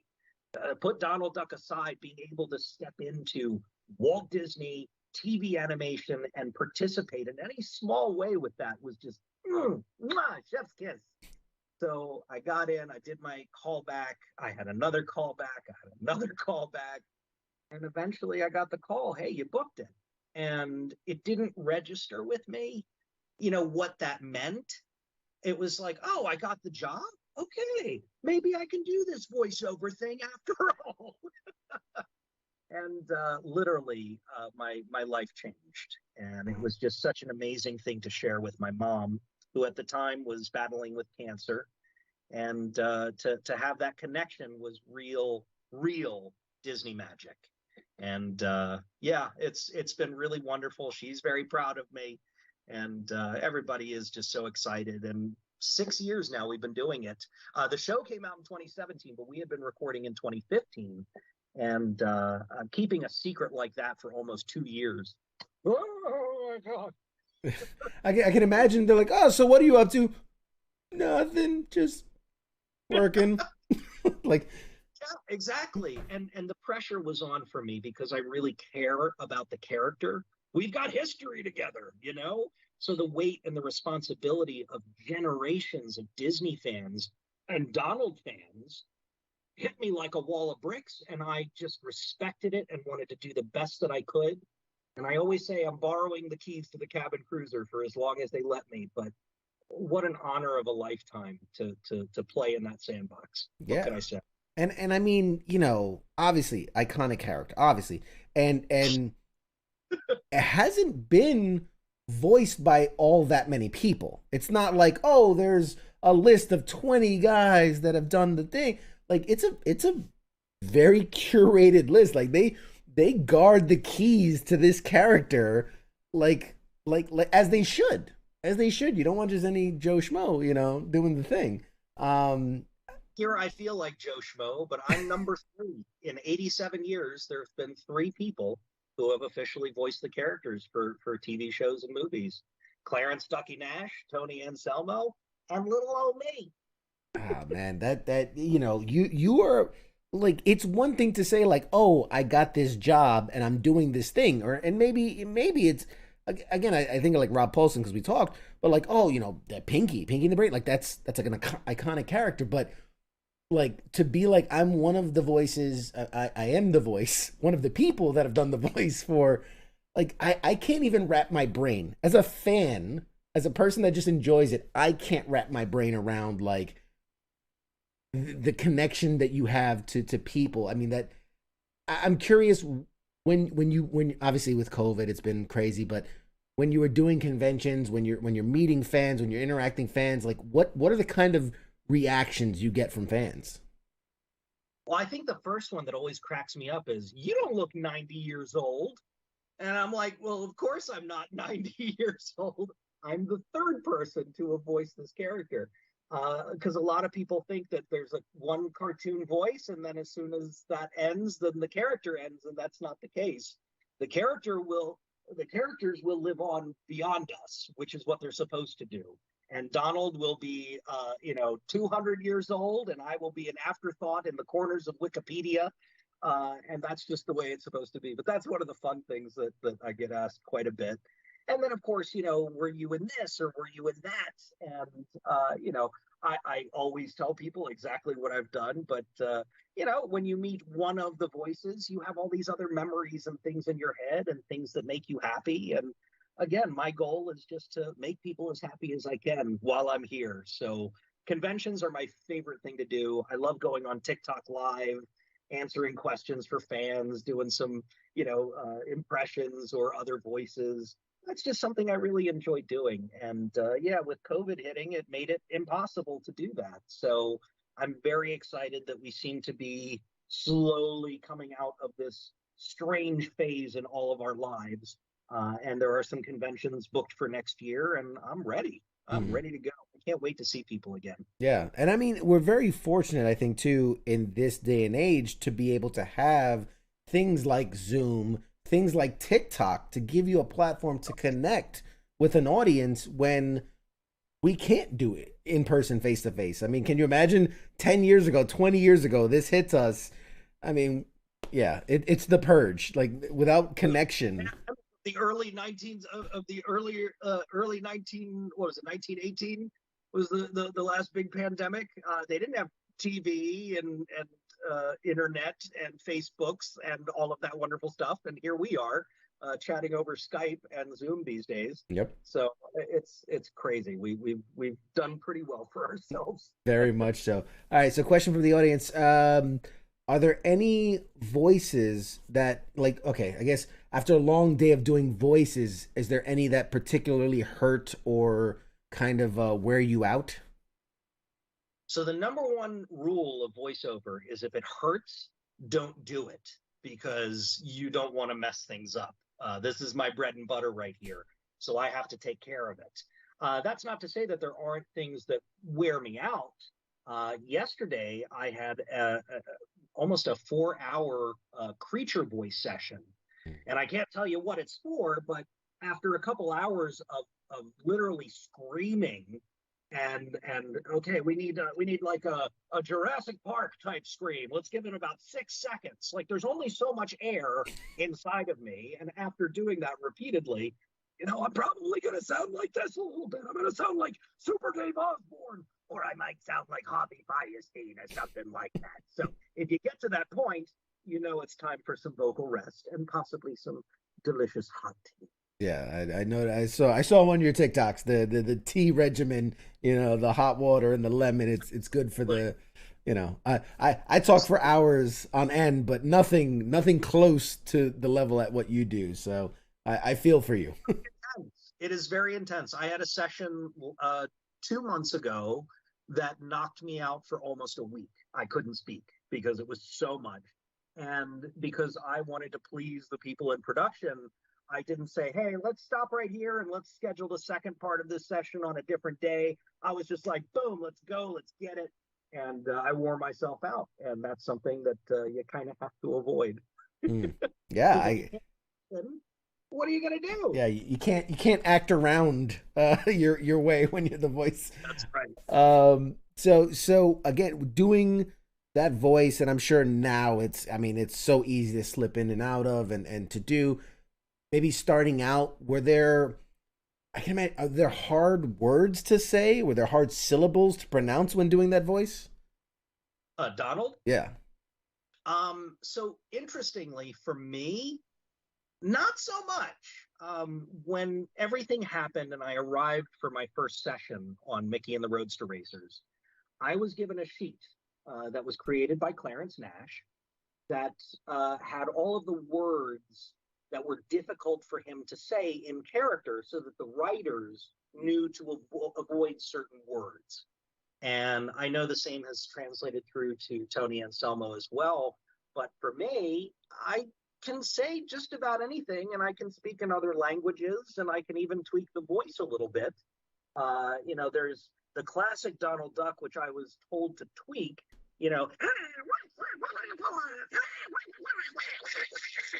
as opposed to, I was told specifically, we want the character to be able to enunciate so that the younger audience can understand, so that we can drive some of the narrative, and also to pitch him up slightly so it's a little bit more warm and welcoming to that younger audience. So that was my version of Donald, which was a slight tweak.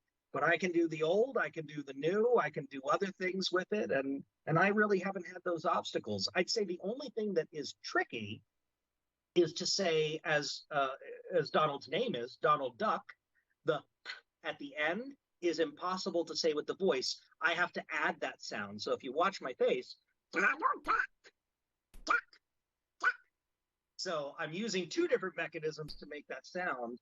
And things like G's or other hard consonants can be difficult, especially if you're starting on a sentence and ending on a certain way and then starting a new sentence. So sometimes we would break things up to allow more clarity. But it's been a very interesting process. And as of yet, there's nothing I haven't been able to say. In fact, I was told the reason that I booked was because during my callback, they were giving me words to say. Like, can you say ridiculous? Ridiculous. Okay, can you say this? Stupendous. Stupendous. Okay, can you say this or that or this or that? And I said, hey, folks, can I offer a suggestion? And they said, yeah, sure. What do you got? And I said, well, how about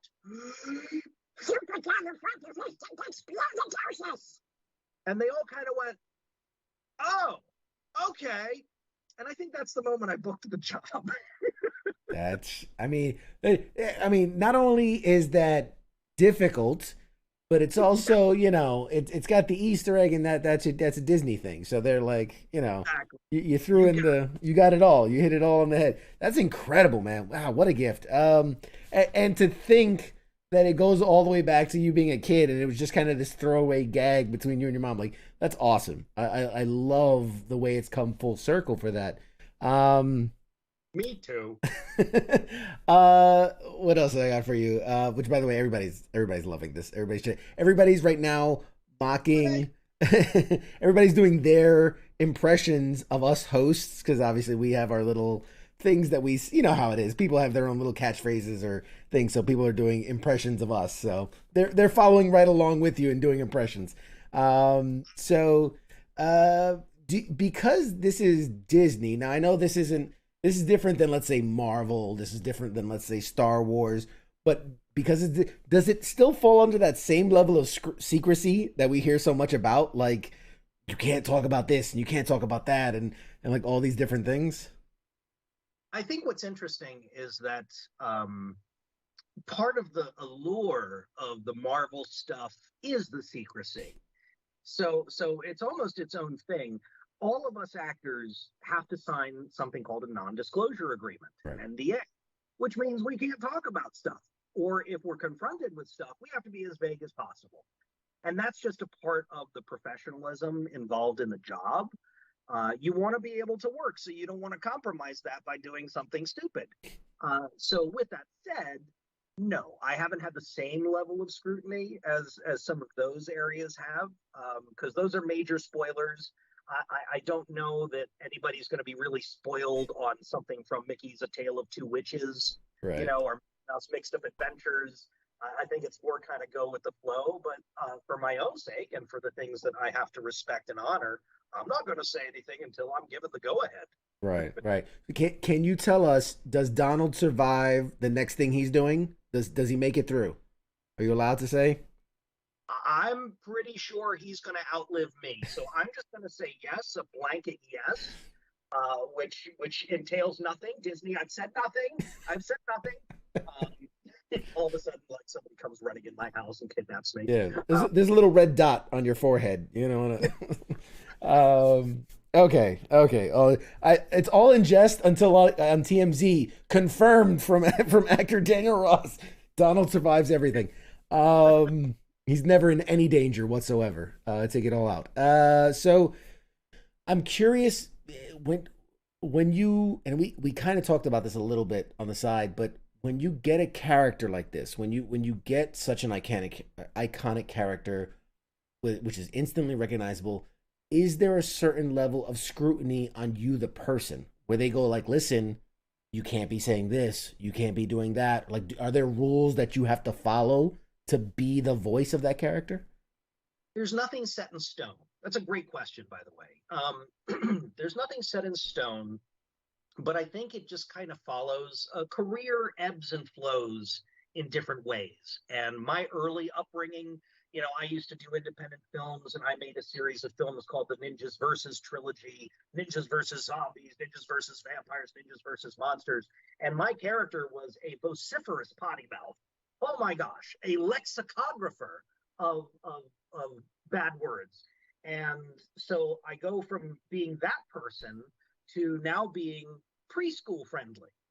And what that means is, well, I'm not doing that other stuff. Now I'm doing stuff that's for a younger audience. I need to comport myself in a way that is accessible and acceptable, I think, to the higher ups, if I was to be scrutinized. So I put that on myself. My TikTok, as an example, for anybody who's watching, go follow me on TikTok, actor Daniel Ross.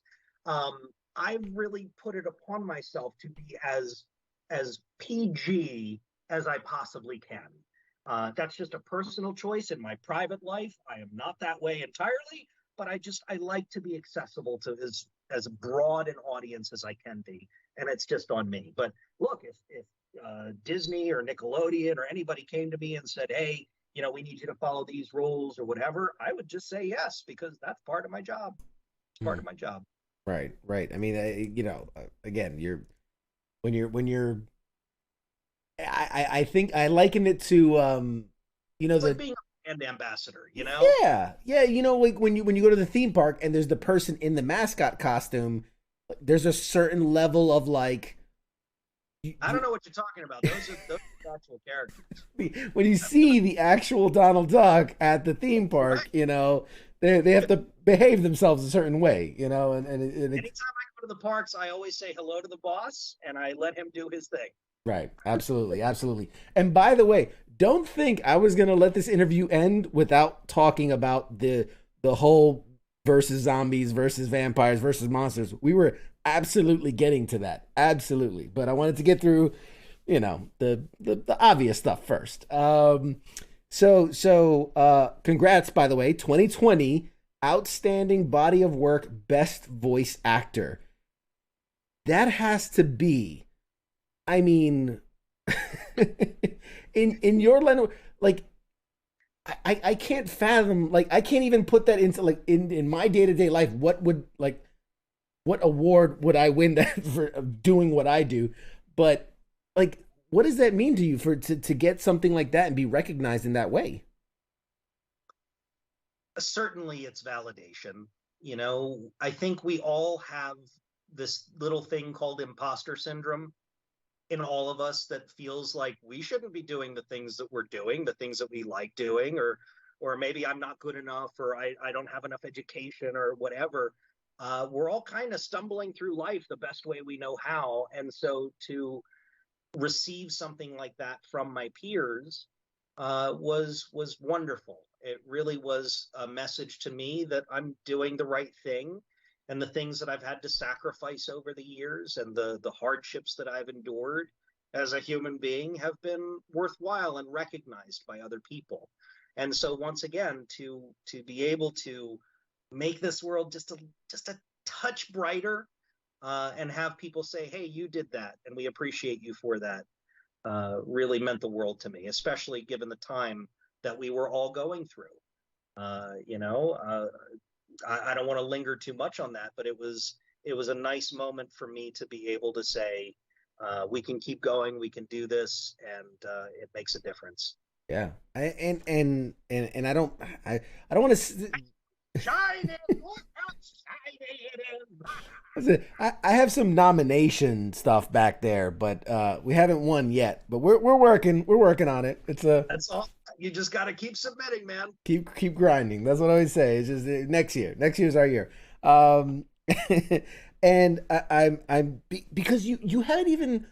How do I say this? I'm trying to say this nicely. You haven't been doing it that long. I mean, grand scheme of things, these guys that, you know, voice characters for 40 years, you know, again, a Rob Paulson, a Lauren Tom, who we just had on a week or two ago, who've been voicing characters for 20, 30, 40 years, for someone who, like, oh, I was green in the ears less than 10 years ago, to be best voice actor, like, that's a huge accomplishment. That is a massive accomplishment, and I'm humbled that the best voice actor came on my little show. So I appreciate it. I look at it as this: I'm not the best over anybody else. I'm just the lucky schmo who got the recognition at that point in time.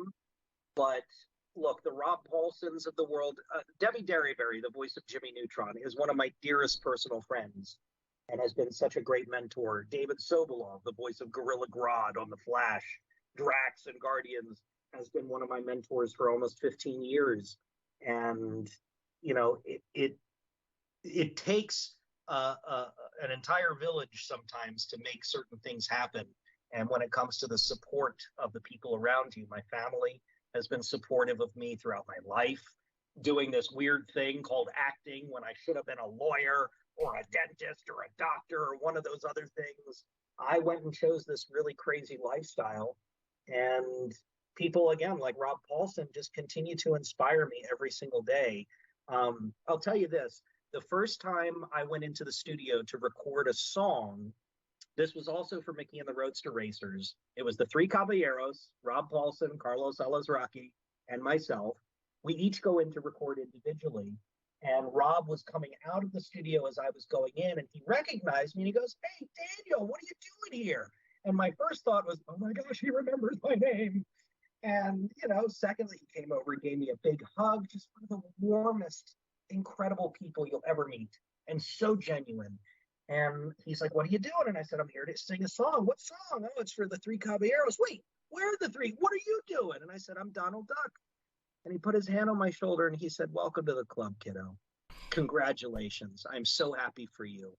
And I nearly needed to run out of that building and man weep in my car, because that was just incredible. And I got into the booth and I'm like, "Rob Paulson wore these headphones. Imbue me with your power," and they had to go bring him back for something. And he got back into the booth and I'm watching him put on the headphones and he's grinning from ear to ear. And one of the producers said, "Hey, Rob, how come you're always smiling all the time?" And he just beamed and he said, "I love what I do. I love what I do." I love Rob Paulson. Yeah. I love my business. I love this job. Oh man, we had a blast with him. He was awesome. I couldn't say that nicer things of a man. Incredible.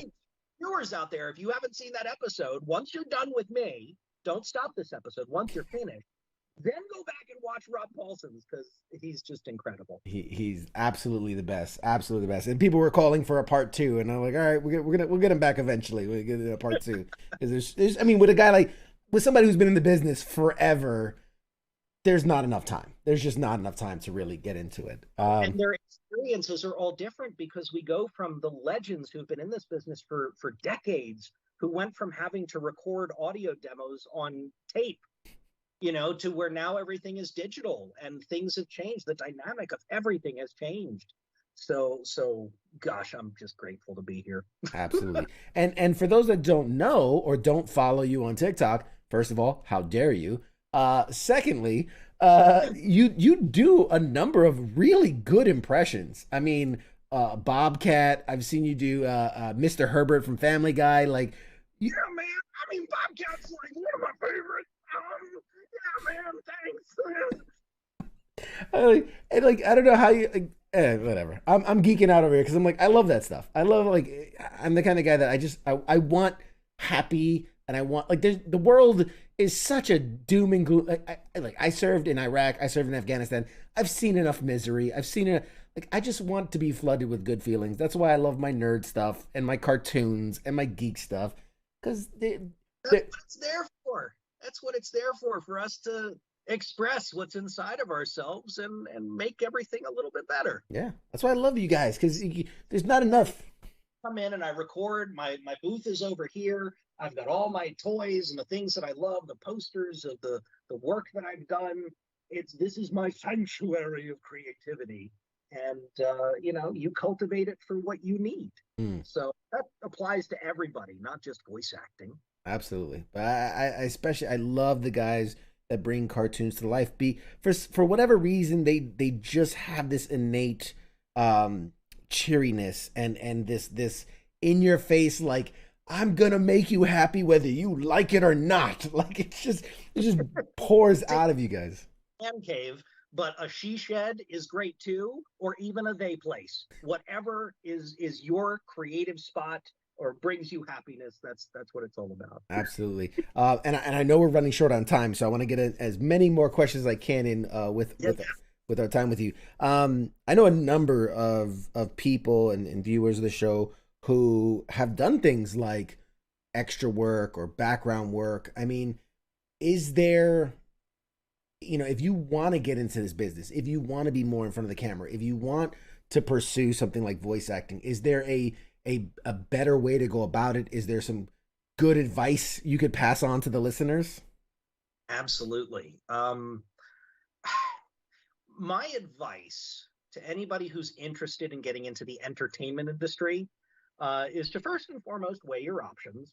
I didn't appreciate when my parents said you're going to be a doctor, you're going to be a lawyer, anything like that. But it was solid advice, because there's a process that you follow, and then you are the thing that you want to be. In the entertainment industry, everybody has a different path. Everybody has a different journey. Some people make it, some people don't. And it can be a very difficult industry to navigate, just in terms of personalities, the type of work involved. Sometimes you're working a lot. Sometimes you're working not a lot. You might be on an animated series one year, and the next year you might have one or two jobs the entire year. Will that sustain you financially? Maybe, maybe not. So there are a lot of what ifs involved in the entertainment industry. But if you have decided that that's the thing you want to do, or you just want to pursue it and see how far it goes, study acting, the basics and principles of acting and how to create a character, how to live in environments. Improvisation is really key. If you have a local comedy spot in your town that maybe offers some improv classes, do it. Number one, it's incredibly fun. And number two, it teaches you skills that transcend acting.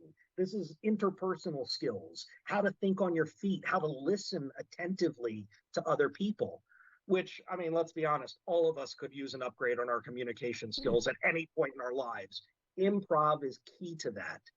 And then I would say the last thing is, if your venture is specifically voiceover, learn your instrument, know what it is that you have to offer, because that's really what's going to make you money. Not just being able to do anything that somebody tells you, but to create, to figure out what your niche is and just go at it full steam. And when I do teach voiceover on occasion, that's one of the things that I go into detail about. Absolutely, absolutely, yeah. And I get short on time, so I'm gonna get it last week. I had to mention the whole versus zombies versus vampires versus monsters, because I found it. I watched a bit of it, and I like it. I like it a lot, man. And I'm not gonna lie, It's so. I mean, how did the it? story of this was my best friend Justin Timpane and I, who were struggling actors in the DC Baltimore area. We watched Clerks 2 one day, and we decided, why don't we buy the quick stuff? We keep hunting for these acting jobs, and we're not getting very far. Let's do it ourselves. So we rounded up and maxed out our credit cards, and we made Ninjas versus Zombies and Backyards and everything else, and we got it sold. We got it on the international market. We got it on Netflix. We got it in Blockbuster stores. It was like, what? How did we do that? Then we followed up with vampires. That went even bigger. Followed up with monsters. And it was the joy of a lifetime, because I got to bring in so many creative people and really make an extended family, my ninja family, as I like to call them. And, those are some of the core pieces of what I've tried to bring into the entertainment industry. And my own direction is the lessons that I learned from doing those. And again, they're schlocky, they're action horror comedies. They're a lot of fun if you've got your buddies over and you just want to throw back a few and laugh at something silly. You get to see me spouting off a lot of potty words. And it was a lot of fun. So I hope you'll check it out. Yeah, and it's there's an added bonus to be like, that's the voice of Donald Duck right there. That's he's out there kicking ass and taking names. Donald Duck doing his thing. With the last one, it was Ninjas versus Monsters in 2012. Are we never? Could there be a follow up? Could there be? Is there a Sharknado 4 in the in the plans? Anything is possible. I think we did what we wanted to do. We told the story that we wanted to tell. But hey, if somebody's got $1 million and says, I want a Ninjas 4, well, I guess it might just have to happen. I mean, hey, I just throwing it out there. Ninjas versus robots. I'm just. I think it writes itself, man. It writes itself, and we actually wrote a version of Ninjas versus Robots. It was going to be monsters, and we had to change several things due to the limitations of our budget and CG and special effects at the time. We went with classic movie monsters instead. But the world's ready. Well, me and you, we're gonna get in business. We're gonna make it happen, man. Ninjas versus robots. Brought to you by Pop Culture Warrior and WTF Nation Radio. Awesome, man. Well, at this point, I want to spotlight you. Where can people follow you on social media? Where can people support you? Well, thank you for that. And thank you for having me on the show. This has been a great conversation. And again, I'm so grateful to the people in uniform out there and those who have served. So thank you for tuning in and listen to this guy, make some silly voices for you. You can follow me across social media under actor Daniel Ross. I've made it very simple. Twitter, Facebook, Instagram, the tickety talks, actor Daniel Ross. My website is actordanielross.com. So if you would like any prints autographed, if you would like a autographed copy of the Ninjas trilogy, you can go to my website. If you'd like to learn about voiceover, go to my website. I offer coaching as well. I'd love to hear from you. And please do follow me on TikTok. We have a lot of fun over there. Absolutely. Absolutely. That's actually kind of how I stumbled on you. And I was like, oh my God, I need to talk to this guy. Like, this is the guy I need to talk to. So Daniel, thank you so much for being a part of the show. This has been an absolute blast. You are a friend of the show forever. Anytime you want to come on the show, we can just nerd out, geek out, compare toys, or promote anything you got coming up, man. Anytime. We'll connect on social media, and I'd love to have you back sometime in the future. The only thing I'll throw out there is Mickey and Minnie's Wish Upon a Christmas that comes out this month on Disney Channel, Disney Junior. Some really great video games coming out next year that I can't quite talk about just yet. But yeah, there's some cool stuff coming. Awesome. Well, you're gonna have to come back next year to talk about it then. Hey, that's a promise. Absolutely. All right, I'll give you the last second to say goodbye to the audience, and we'll talk to a break. Decepticons, this is Starscream. Make for the rendezvous point. The Allspark will soon be ours. Outstanding, guys. We'll be back after a short break. Thanks.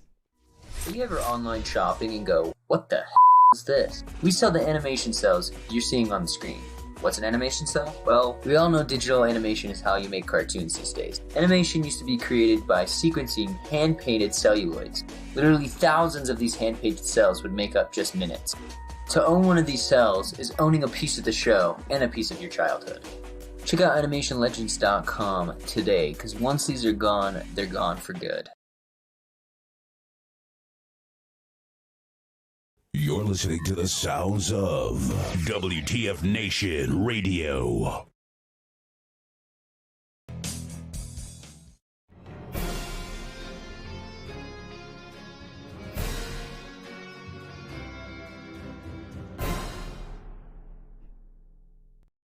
Hey, welcome back, everybody. It's Pop Culture Warrior. I'm your boy, CQ. What's up? Man, oh man. CQ, Radar. Hey. Radar, welcome back, buddy. What's up, man? I'm back, y'all. Hi, Radar. Say hi, Radar. That gets me every time. God damn it, gets me every time. Nice, man. Yeah, dude, that was Daniel Ross. That was Donald. We had Donald Duck up in the studio, bro. Dude, all up in her. All up in there. Dude, it was fun. That was a good time.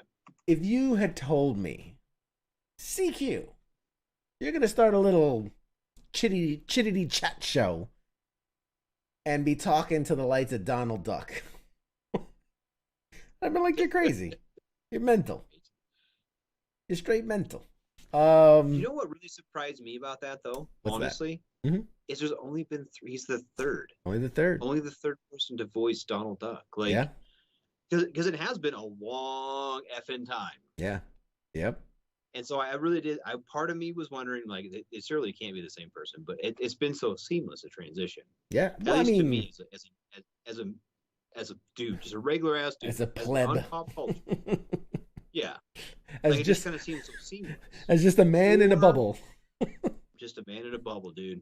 But I mean, in all fairness, like, he does such a good job of it, and I'm sure that they've done that in the past too. Like, everyone does such a great job, you don't really see the difference. But so part of me was thinking they've had like 30 of them or like one. And it's really cool that there's been that he just so seamlessly fit into that. That's amazing. Yeah, and really hearing him do the difference really kind of triggered something in my memory where, like, old school Donald Duck, you could barely understand what he was saying. Barely. Whereas the new school Donald Duck, I mean, it's very heavy. It's almost like having a heavy accent, but you can clearly understand what he's saying. Right. And it's such a subtle difference that, like you were saying, you can't even really pick it up until he's able to put it like back to back in one breath, and you're like, oh wow, yeah, there's a clear difference. There's a clear cut old school, new school. Yep, exactly. Yeah. But it's fun though. It's so fun. It's great. Yeah. Scott said Mark Hamill is one of his favorite voice actors, and I honestly didn't know how much voiceover work he did until I watched like something was on. He does a lot, and he does so much. He does a lot. He does a lot. And the funny thing is, like, obviously being that he's Luke Skywalker, you know, I'd love to have him on the a guy like Mark Hamill on the show.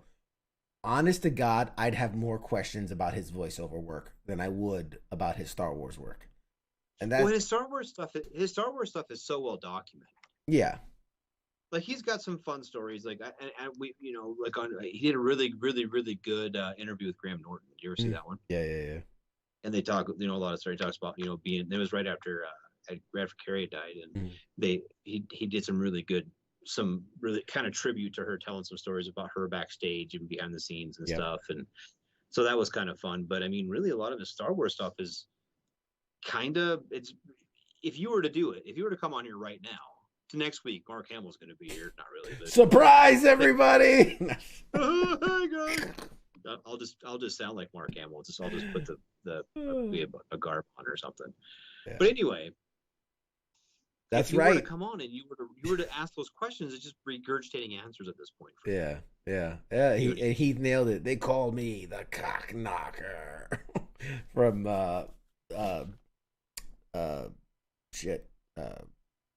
Silent Bob Strikes Back. Why am I drawing a blank? I wonder if he would come on there. We should send him Oh my God! Mark Hamill would not come on this show. I'm sorry. You don't know that, dude. You don't know that. He does a lot. He does a lot of interviews and stuff. He does. That's the point. He does a lot of interviews. He's not doing. He's not gonna do this one. Dude, send him a deal. I'll you know what? I'll put it in. I'll put it in there. Yeah. Reach out to his people. Get it. Go ahead. Go ahead. Get it set up. Anyway, this is the underscore. You know what? Remember back in the show when you're like, everyone's like, we want more Radar. We want more Radar. Radar's fucking balling. You know what? If Radar can fucking secure Mark Hamill, then I'll be pulling my weight around here. Yep. If I can't, then I'll just be. You pull Mark Hamill, bro. Have you even asked? Of course I have not asked. If you ask and he says no, I mean, it's like going up to a hot chick at the bar. Why would I ask? That makes that no. Come on. No. Come on. Ask Samuel L. Jackson.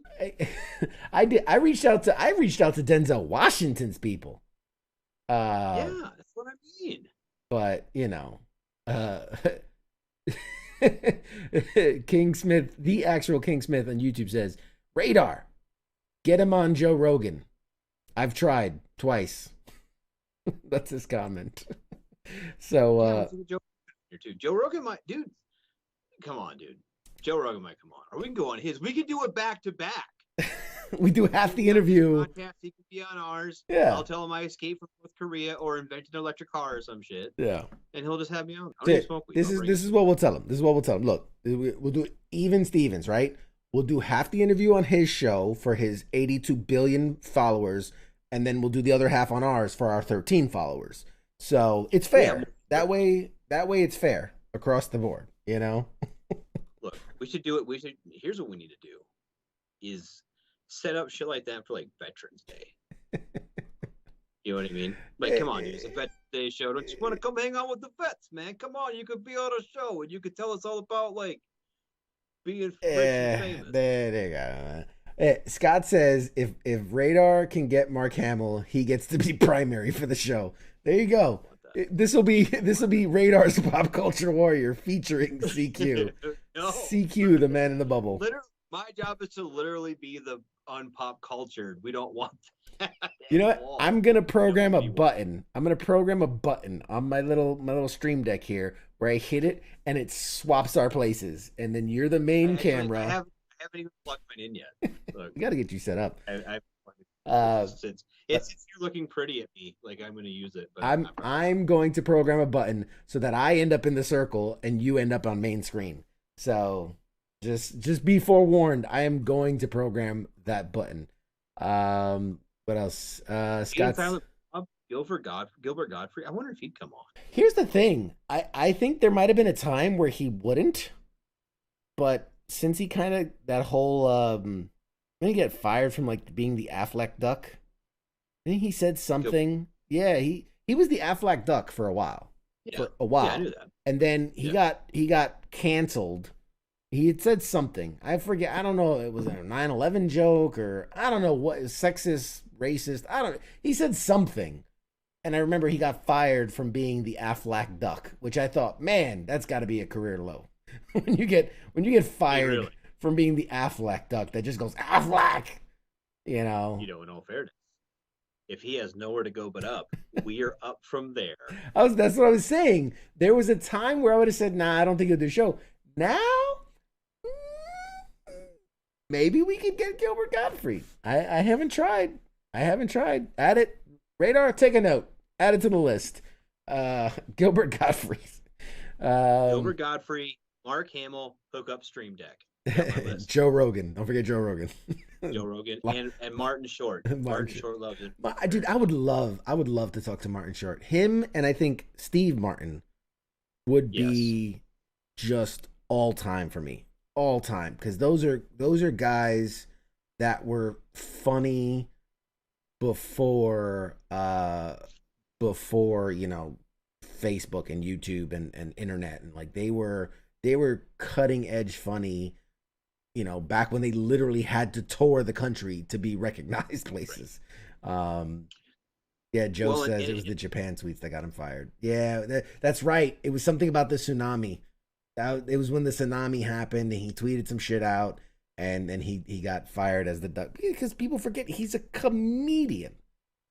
He's a comedian first and foremost. He's gonna say shit that pushes the boundaries. I remember reading what he wrote. Push the boundaries, and I'm not a comedian. Yeah, well, you think you're a comedian. You act like a comedian. Anyway, speaking of guests, we don't push many boundaries around here. We say the F word a lot, but we don't really push any boundaries. Do we? We talk shit about Tom Cruise, so you can write off Tom Cruise. He won't come on our show. But really, we don't. And this is kind of comes from us as being we're pretty. I know me. I'm pretty libertarian about things. Like, do what the fuck you want, dude. I don't give a shit. Like, be you. Be happy. Be you. We and try a lot of us around here. Yeah, we try to live their best life. We try very much to just go with the flow. And to pull everybody up. Yeah. Right? We don't got to put anybody down. We want to bring everybody up to our level. We want someone to be just as awesome as we are. We want everyone to be as awesome as they can be. That's my point of being here.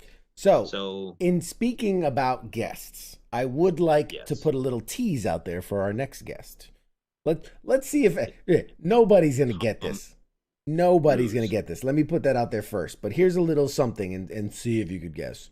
So this actor has worked with many great filmmakers, including Martin Scorsese, David Fincher, Clint Eastwood, Miguel Artia, Karen Kusama, John Lee Hancock, Pablo Larraín, and the Coen brothers, who cast him opposite Frances McDormand in 1995's Academy Award winning film Fargo.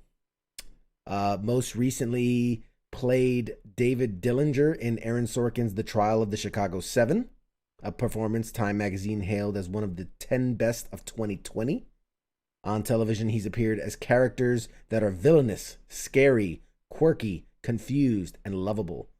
Highlights include roles on American Horror Story, The Walking Dead, Carnival, The Drew Carey Show, Greg Zobel's $1, Veep, and most recently on David E. Kelly's Big Sky.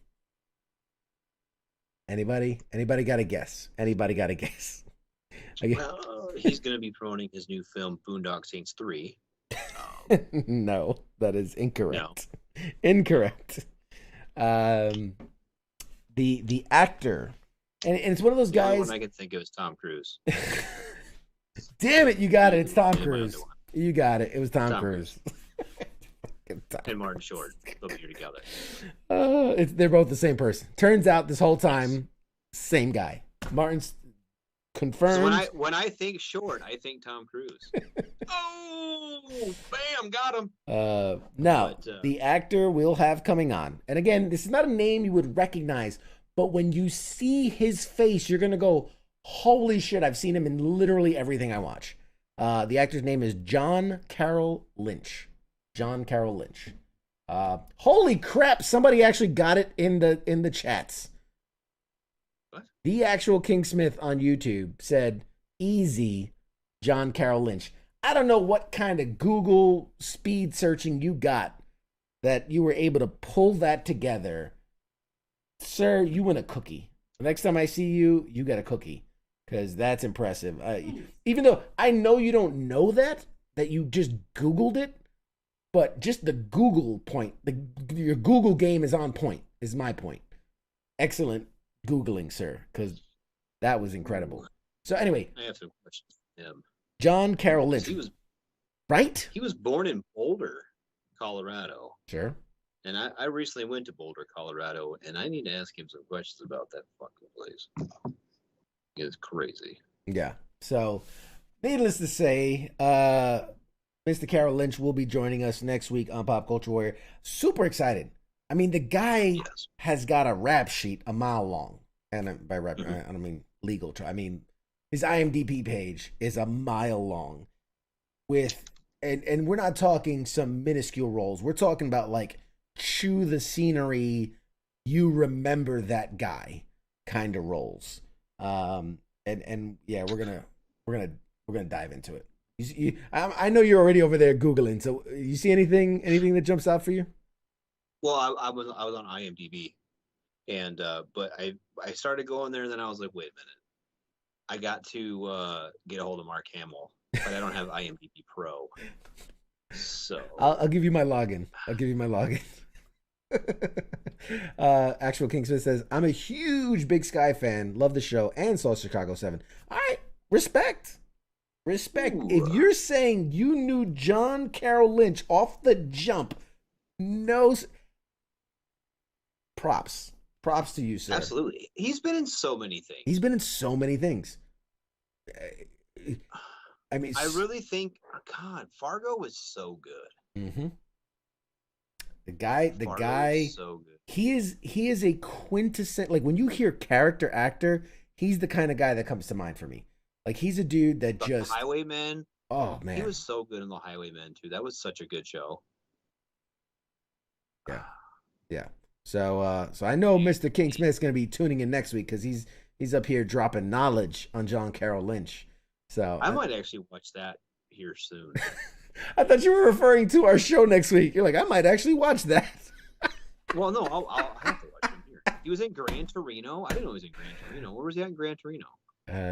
You'd have to look to see the role. You have to watch that. That would have been way funny if you're like, wow, I'll actually watch that interview.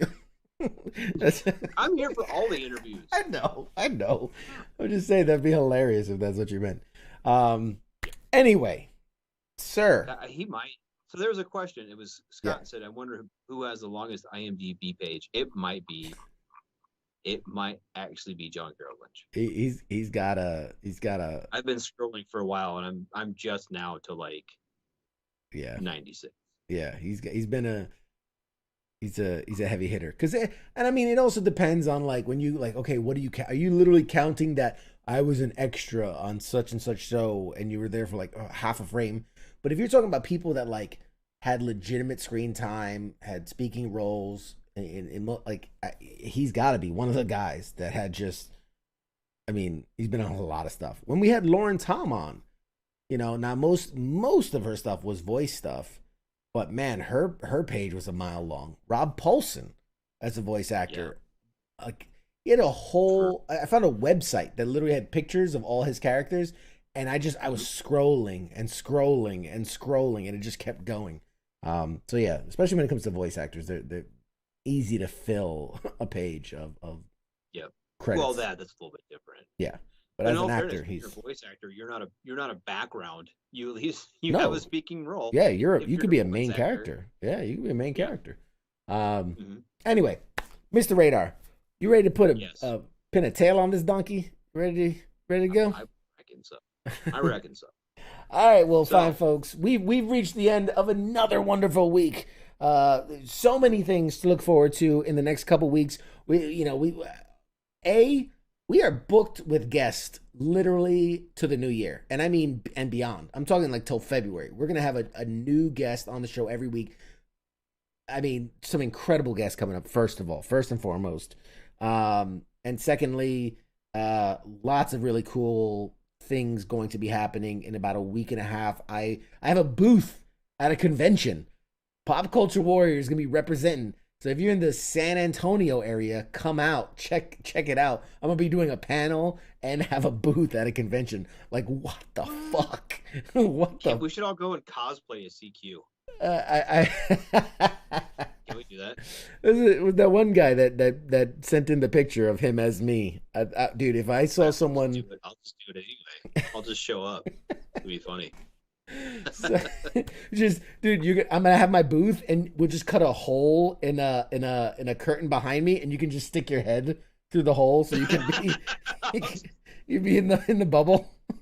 Bubble. I'll just sit on a ladder above you. Yeah, hilarious. that'll be perfect. But anyway, guys, so many cool things coming up, so many fun activities and events, and we're gonna be doing some really crazy out of the box stuff coming up in this next year. Very excited. Mr. Radar, can you, sir, please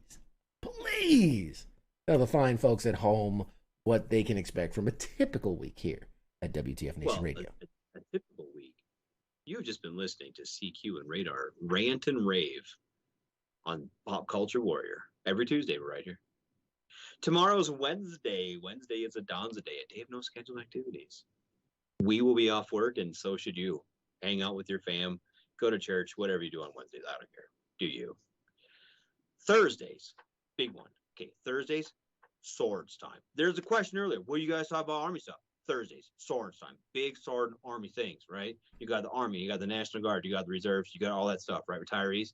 You know who talks about that? Ice and Spanky, the swords. They will come in, they will sergeant the shit out of you every Thursday.